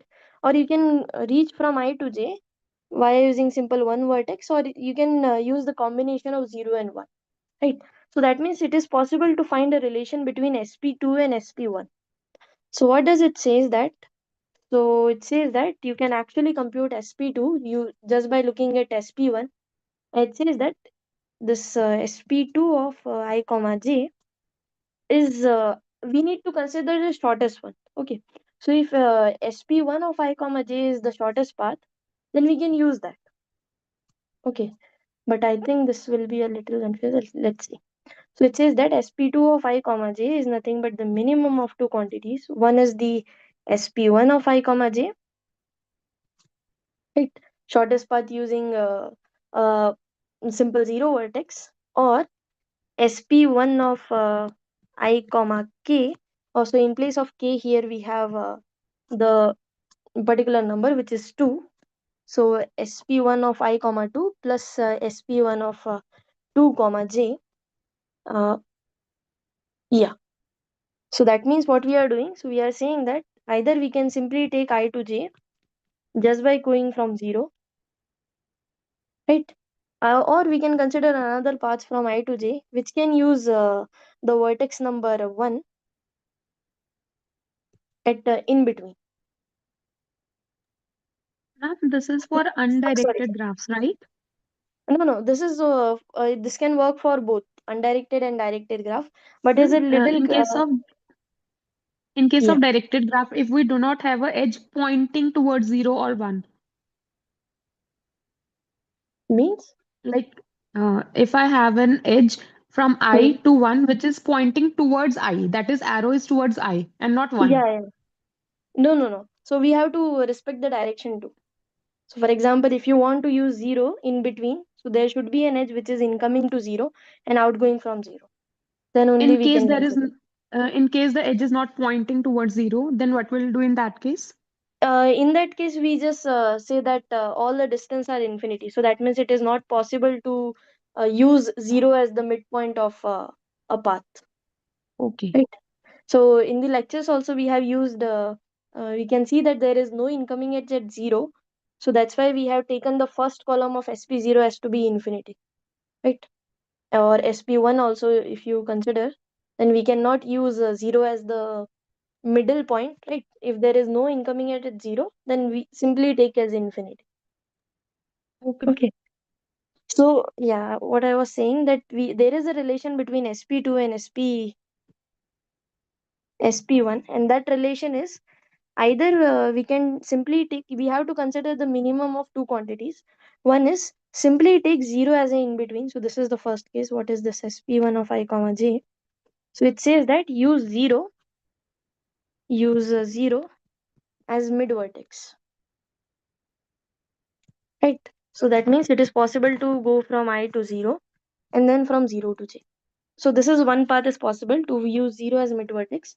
Or B says SP1 of I comma 1. So that means first of all, we use 0 to go from I to 1, and then from 1 to j we will go again by using 0. So something like that, it's given in the lectures too, but it's not that intuitively clear that how this minimum is going to work as SP2. So what we'll do, we'll just simply stick with our explanation, which says that SP2 of ij is nothing but the length of shortest path from I to j via using 0 and 1. Okay, so if you go with this description, it is possible to make a little error. Okay, this is the one thing I want to mention. And another one is also, this algorithm is very tough to apply because here you need to find out several matrices, right? So you finding one matrix means finding n square entries. So if you need to find out 4 matrices, then the calculation will be much more bigger, right? So they will ask you about a certain entry. What will be the SP3 of I comma j, SP4 of I comma j, SP5 of I comma j, right? So ultimately you need to understand the description. So it says that in general,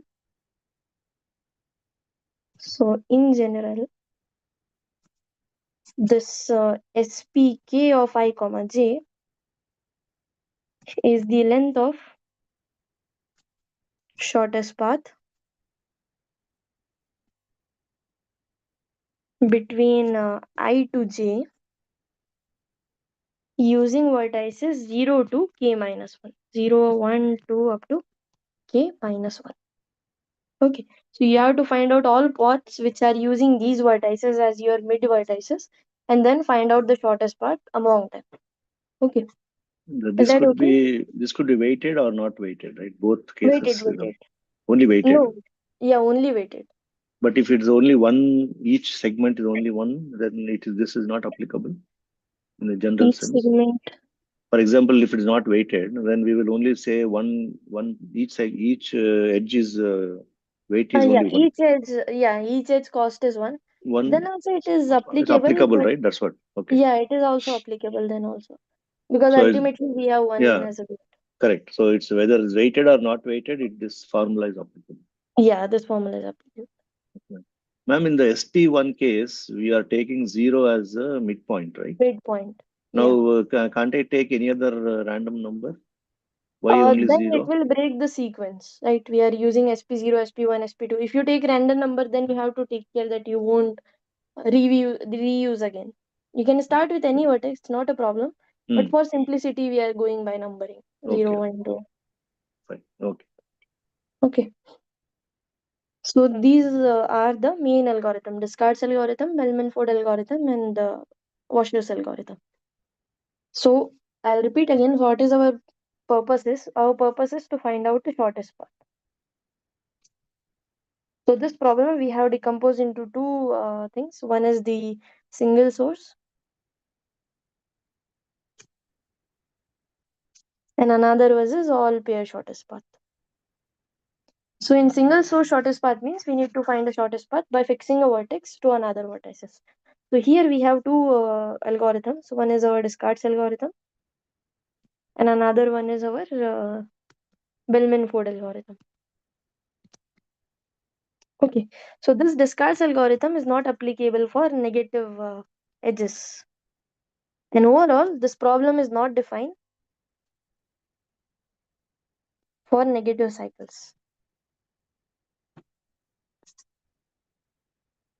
Okay, and in all pair shortest part, we just have one algorithm, which is Floyd-Warshall algorithm, where we use the description of matrices with SPK, and where the entry of SPK of I comma j is the length of shortest path between I to j using 0 to k minus 1 vertices.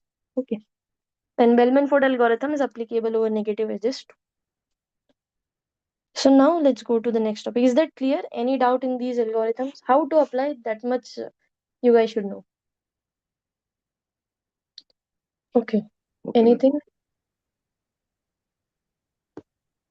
Okay, now the next topic is minimum cost spanning tree. So what is, first of all, what is a tree? So what you understand by a tree?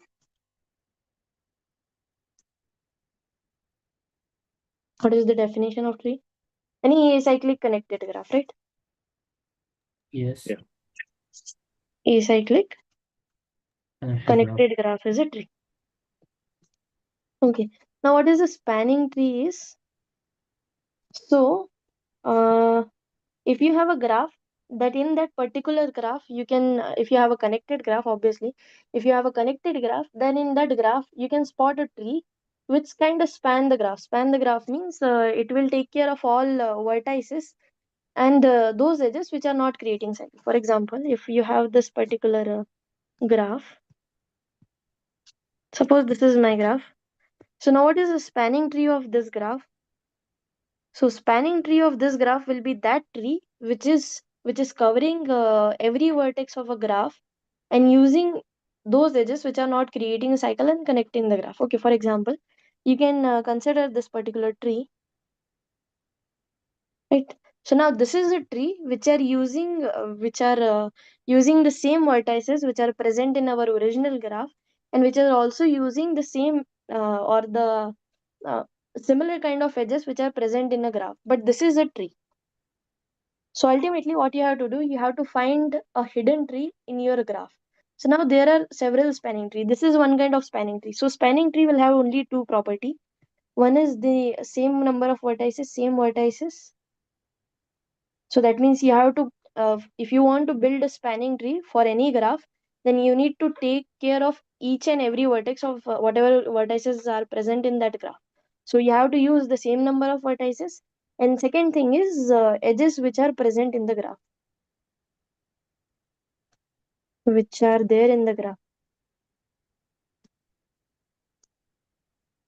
So those vertices and using these edges, you have to form a tree. So whatever tree you will form, that is your spanning tree. For example, this particular graph G, this is your one kind of spanning tree. This is your first spanning tree. You can also find out another spanning tree just by taking some other edges. Can we see that, the whatever, tree we get after the DFS is a spanning tree? Yeah, DFS that's or sorry, correct. BFS, BFS, BFS. Not BFS. DFS also take care of spanning tree. Okay, Yeah. okay. So BFS, DFS, those both methods, whatever tree you will get, that is also a spanning tree. Okay. So now, what happen if our graph is a weighted graph? So in that case, for a spanning tree also we can define a weight. For example, here if I mention some weights, suppose 1, 1, 1, 2, 2, 2. Okay. Then what will be the weight of this spanning tree? So we'll simply take care of the edges. So this edge has weight 1, weight 1, weight 2, weight 2. So the weight of this tree is nothing but 1 plus 1 plus 2 plus 2. Right? 6. Similarly, we can define the weight of this spanning tree also. This weight will be 1, 1, 2, 2. So again, it's 6. So if you change a little bit, you will get a different weight. So that means if you have a weighted graph, then we can also define the weight for a spanning tree. So now here problem comes that we want to find out minimal cost of a spanning tree. Okay, so that means we need to find out a cost which is minimum and we can build a spanning tree with that particular cost. Okay, so this is problem is known to be finding out minimal cost spanning tree. Okay, and it is possible to get more than one minimal cost spanning trees. but the cost will be same, right? Cost, that number is unique, but the tree, whatever we build, those tree could be different. So for finding minimal cost spanning tree, we have two algorithms. One is Prim's algorithm, and the other one is Kushkal's algorithm. Okay, so you'll use these two algorithms to find out minimal cost spanning tree. Okay, is that clear? Any doubt? No. Okay.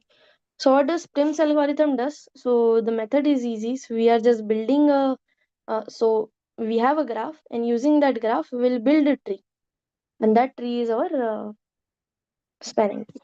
So I'll take one graph here. So suppose I have a graph with a.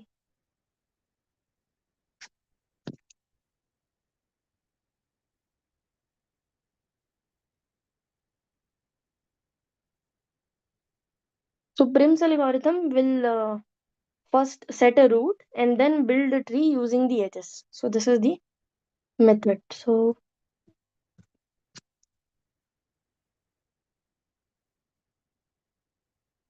okay, so suppose this is the graph we have, and for this graph, we want to find out the minimal cost spanning tree using Prim's algorithm. What does Prim's algorithm do? So the first step says spot the edge with least cost. Okay, so you have to find the edge which has a minimum cost. So in this graph, which edge has a minimum cost? 2. 2, right? So that means this DTF. DF Yeah. will be your root edge. So what you'll do, first of all, you will insert your root. So that means an edge with a very low cost, with the minimum cost. But if Okay. you have more than one minimum value, you can choose between them. More Yeah, than you one. can choose between them. Okay. So after choosing your root, you will add an edges to this particular root. Okay. So for adding an edges, we have several choices. So we can choose those edges which are connected to D. We can choose those edges which are connected to F. But we need to take care of one thing here. Since we are building a tree, so we should not choose such edge which will create a cycle. Okay. So this thing we can understand later. So first of all, what are the choices we have here to grow our tree? So this is the spanning tree we are building. Okay. Okay, using Prim's algorithm. So it says that at every step you have to choose the minimum weight edge such that it won't create a cycle. Okay, so here for growing a tree, we have this edge, right? Because it is related to D. We have this edge, which is also related to D. We have this edge, right? This FE edge, which is also which is related to F. So you can choose any edge among these three. But the thing is, we need to take care of minimum cost since we are building minimum cost spanning tree. Okay, So so minimum cost from among the three, or it can be anything no. from graph after two.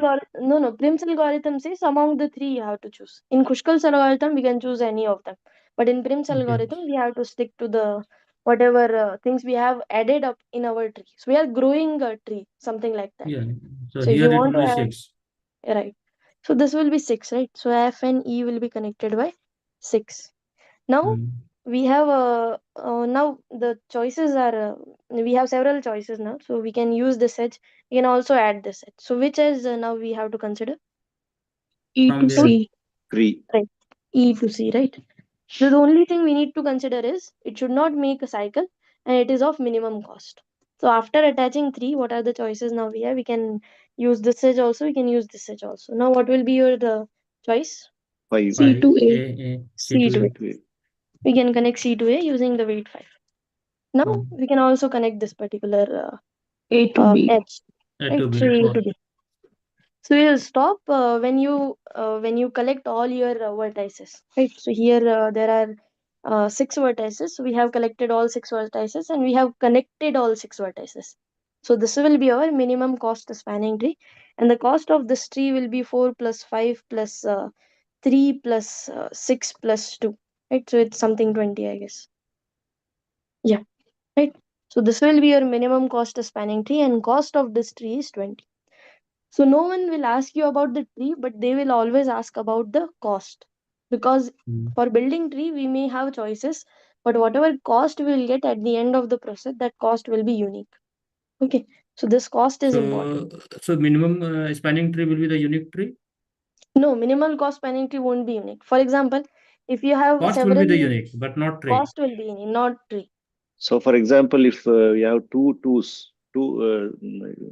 D Yeah, to F 2 is to 2, and say, yeah, for example, A to C is also 2, then you can choose between them where to start. Either you right. can start from D to F or you can start from A to Mm-hmm. C. Then Hmm. you will have two different trees, but the minimum cost value will be same. Will be same. So this Ma'am, is the Prim's algorithm. yeah, Yeah. ma'am, in this case, for example, let us take this instead of 2, I have -2. So should I Hmm. take -2 as a minimum value? Because Right. negative, right? Right. You have to take -2 as minimum value. Okay. So it take care of the negative value. Yeah. You have to The only take thing is whatever that minimum value is there. -1, -2. the only condition is there should not be any kind of negative cycle. That's it. Yeah. In this case also, yeah, No, we don't want negative you're cycle. avoiding cycle, no? So there's no Hmm. concept of you're eliminating the cycle itself. Okay. Ultimately, we are building a tree, so Yeah, Tree doesn't will matter not have a whether. cycle. Yeah, If it it's a doesn't tree, it matter. will not have a cycle.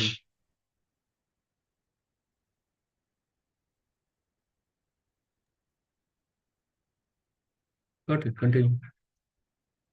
it edge and then grow your tree. So, but while growing your tree, you have to take care of two things. One thing is pick the smallest weight edge always, and that particular edge should not create a cycle. If it is creating a cycle, choose the another smallest one. Okay.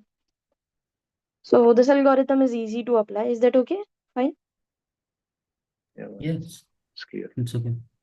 Now, Kushkal's algorithm is actually much more easier than the Prim's algorithm. It simply says take all those edges which are of minimum cost, which are connecting all our vertices and which are not creating a cycles. For example, here the Kushkal's algorithm, what it does initially, it will take all vertices as disconnected components.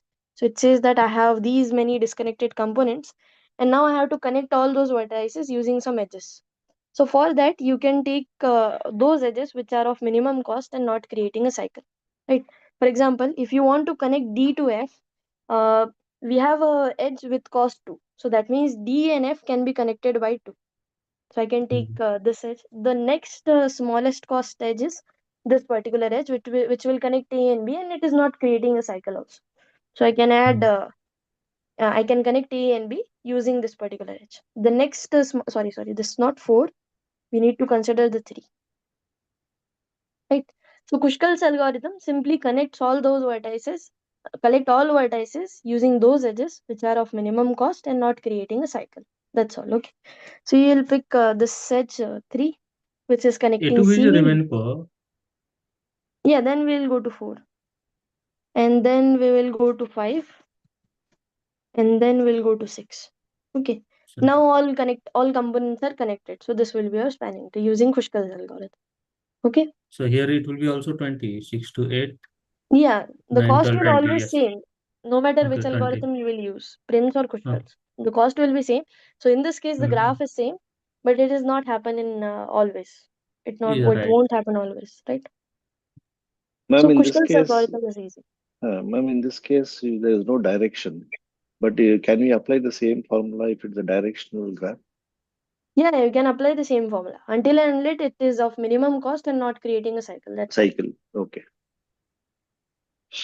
But more general, they will have only undirected graph Okay. in these problems, Sure, because sure. directed graph finding the cycle, take caring of direction, and also the directed tree is much little different than undirected tree. For example, if Mm. I say you that 1 to 2, then 2 to 3, then 3 to 4, right? So Yeah. it is not a tree, because you can go to 1 to 2 but you cannot come back to 1, right? So Mm. directed trees are little different than undirected Okay, trees. okay, okay. Okay. Yeah, invariably, it may end up into a cycle. Right. So yeah, Kushkal's algorithm and Prim's algorithm are easy to apply. You just have to grow a tree to Mm, only take care of the smallest weight and not building a cycle. That's all. Okay, and these two are also important. There will be always one question from and among these two algorithms, Kushkal's and Prim's algorithm. Okay, so we have okay. covered almost everything so Oh, far. But yeah. the question is independent, right, ma'am? We can apply anything to get an answer, right? So the question will be find a minimum weightage Yeah, find the tree, minimum cost. minimum cost tree. So it doesn't matter whether we apply either of the algorithms. Yeah, right. It's up to you. You can apply any of the algorithm. Yeah. Okay. Any doubt so far? No, ma'am. I think we have to So review if once you, again the video. Then only we'll get the.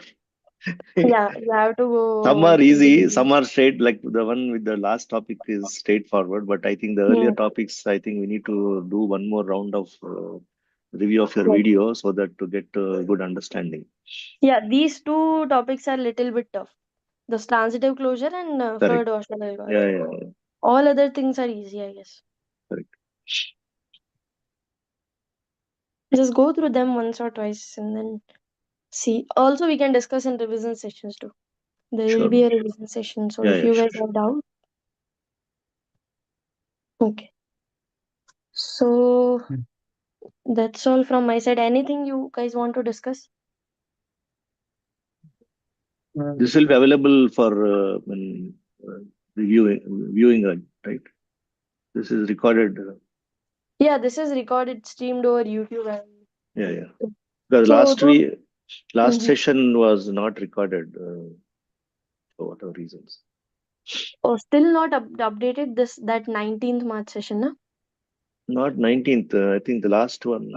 I think there was some problem. So Oh, okay. instructor said that I'm not recording. So we missed that video.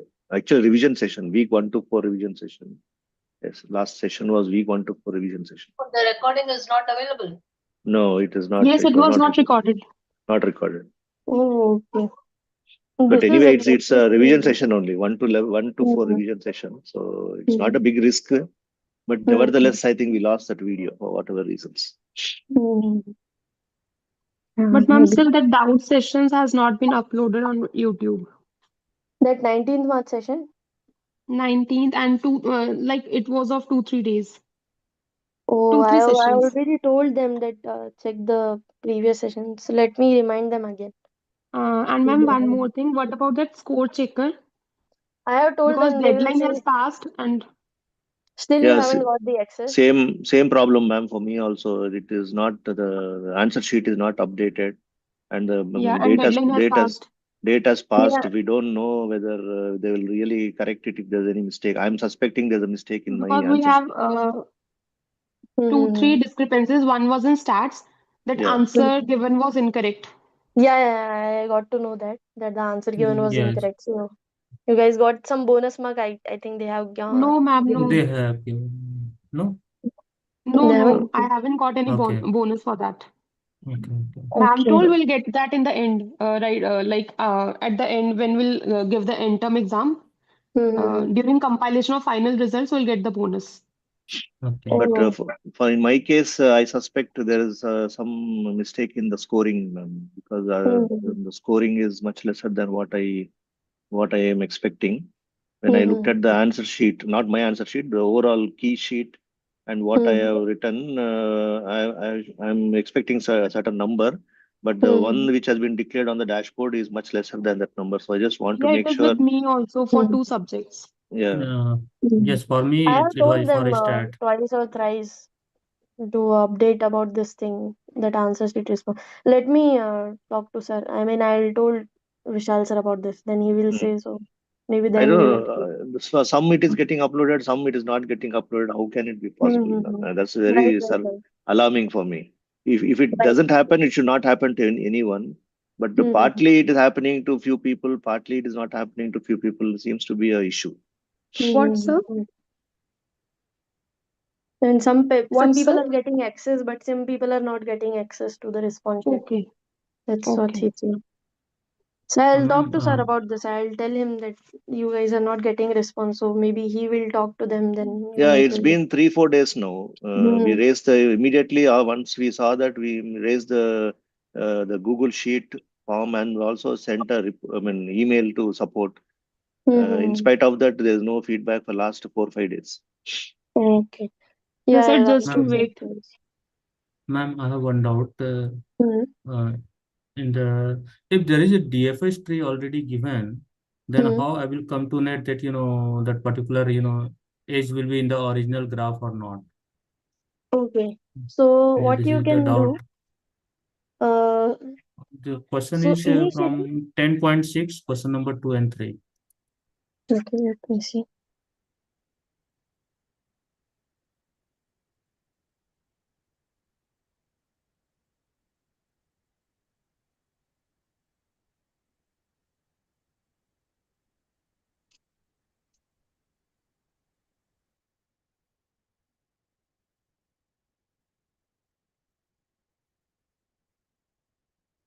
$10.6 now. Yes, 10.6, question number 2 and 3. So here the DFS DFS and tree, BFS. yeah, so it's given A, B, C. Yes. Then here we have D, E, D has E and D has F. C F, has G. right? Yeah. So Yeah. which of the following cannot be an edge in the original graph? So it is a DFS tree noted at A. So what you will do, one thing you can, so there are two approaches. One is the long one. So what you will do, attach that edge and then find the DFS tree. For example, the first option is B and F. Okay. So Yes. suppose what happen if there is an edge between B and F? Mm. Does it affect our DFS calculation? So it says that, okay, in DFS tree, we'll start with vertex A, then we have gone to the vertex B, then from B, you can choose to either to D or to F if there is an edge between B and F, right? But we can choose to D and then go to F. So that means this choice, this extra choice, is not affecting our tree. We can still get back the given tree, right? So that means it is possible to have an edge between B and F. Now, what will happen for D if I, have, B? This is what, I'm not understanding. So see, from B to F, yes, we can go. But Yeah, what, but we won't choose now. Ultimately, we want the graph which is given in the question. Is it possible to get the same graph back? So here the answer is yes, it is possible. If we have an edge between B and F too. So for example, consider this one, this with this edge, consider this as your graph.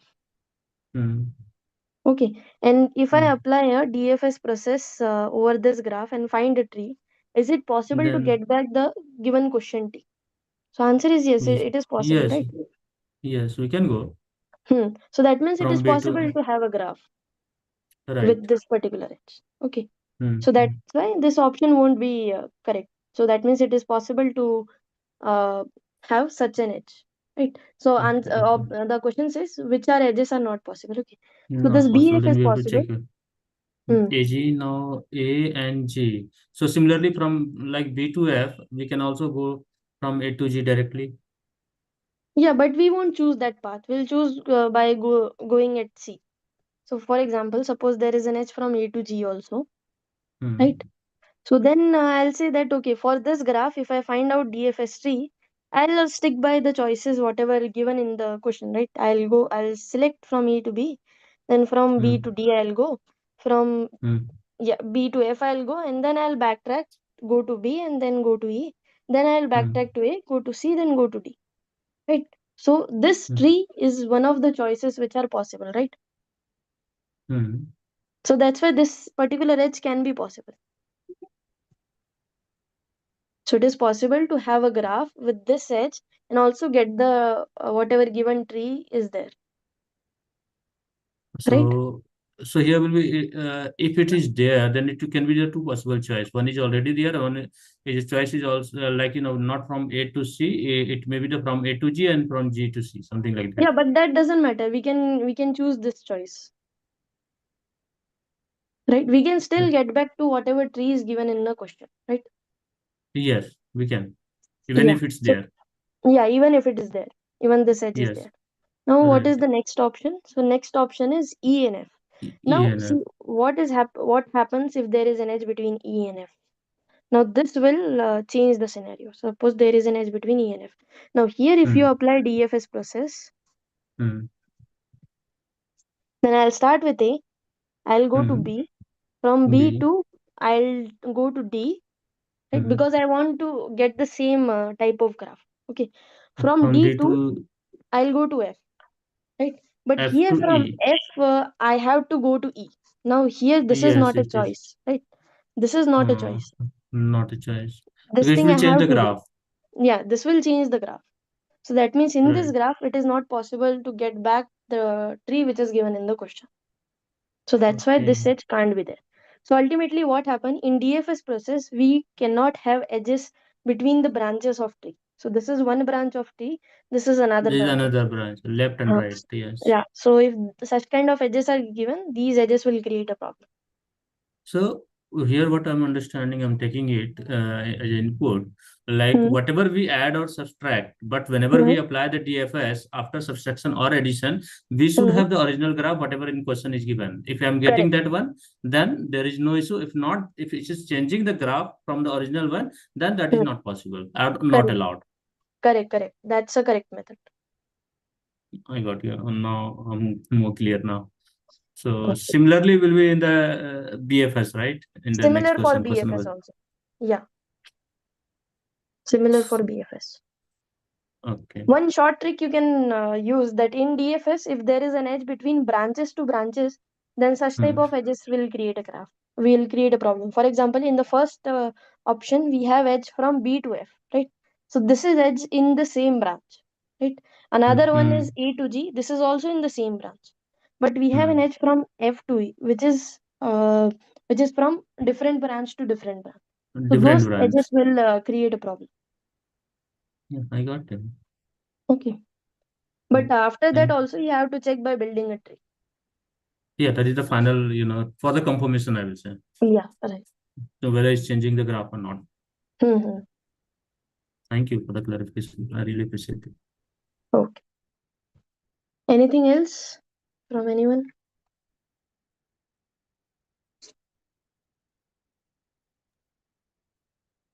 No. Okay. Thank you. So thank you guys for joining. See you in Thank the you, next ma'am. session. Thank Yeah. you, ma'am. Thank you. Hello. Yes. Thank you, ma'am. Yeah. Hello.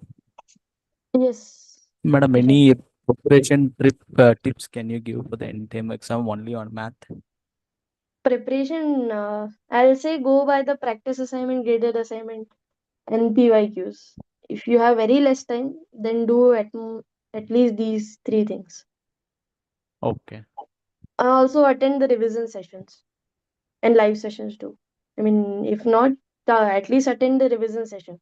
That session will give you much clear idea about the distribution of papers and all those things, right?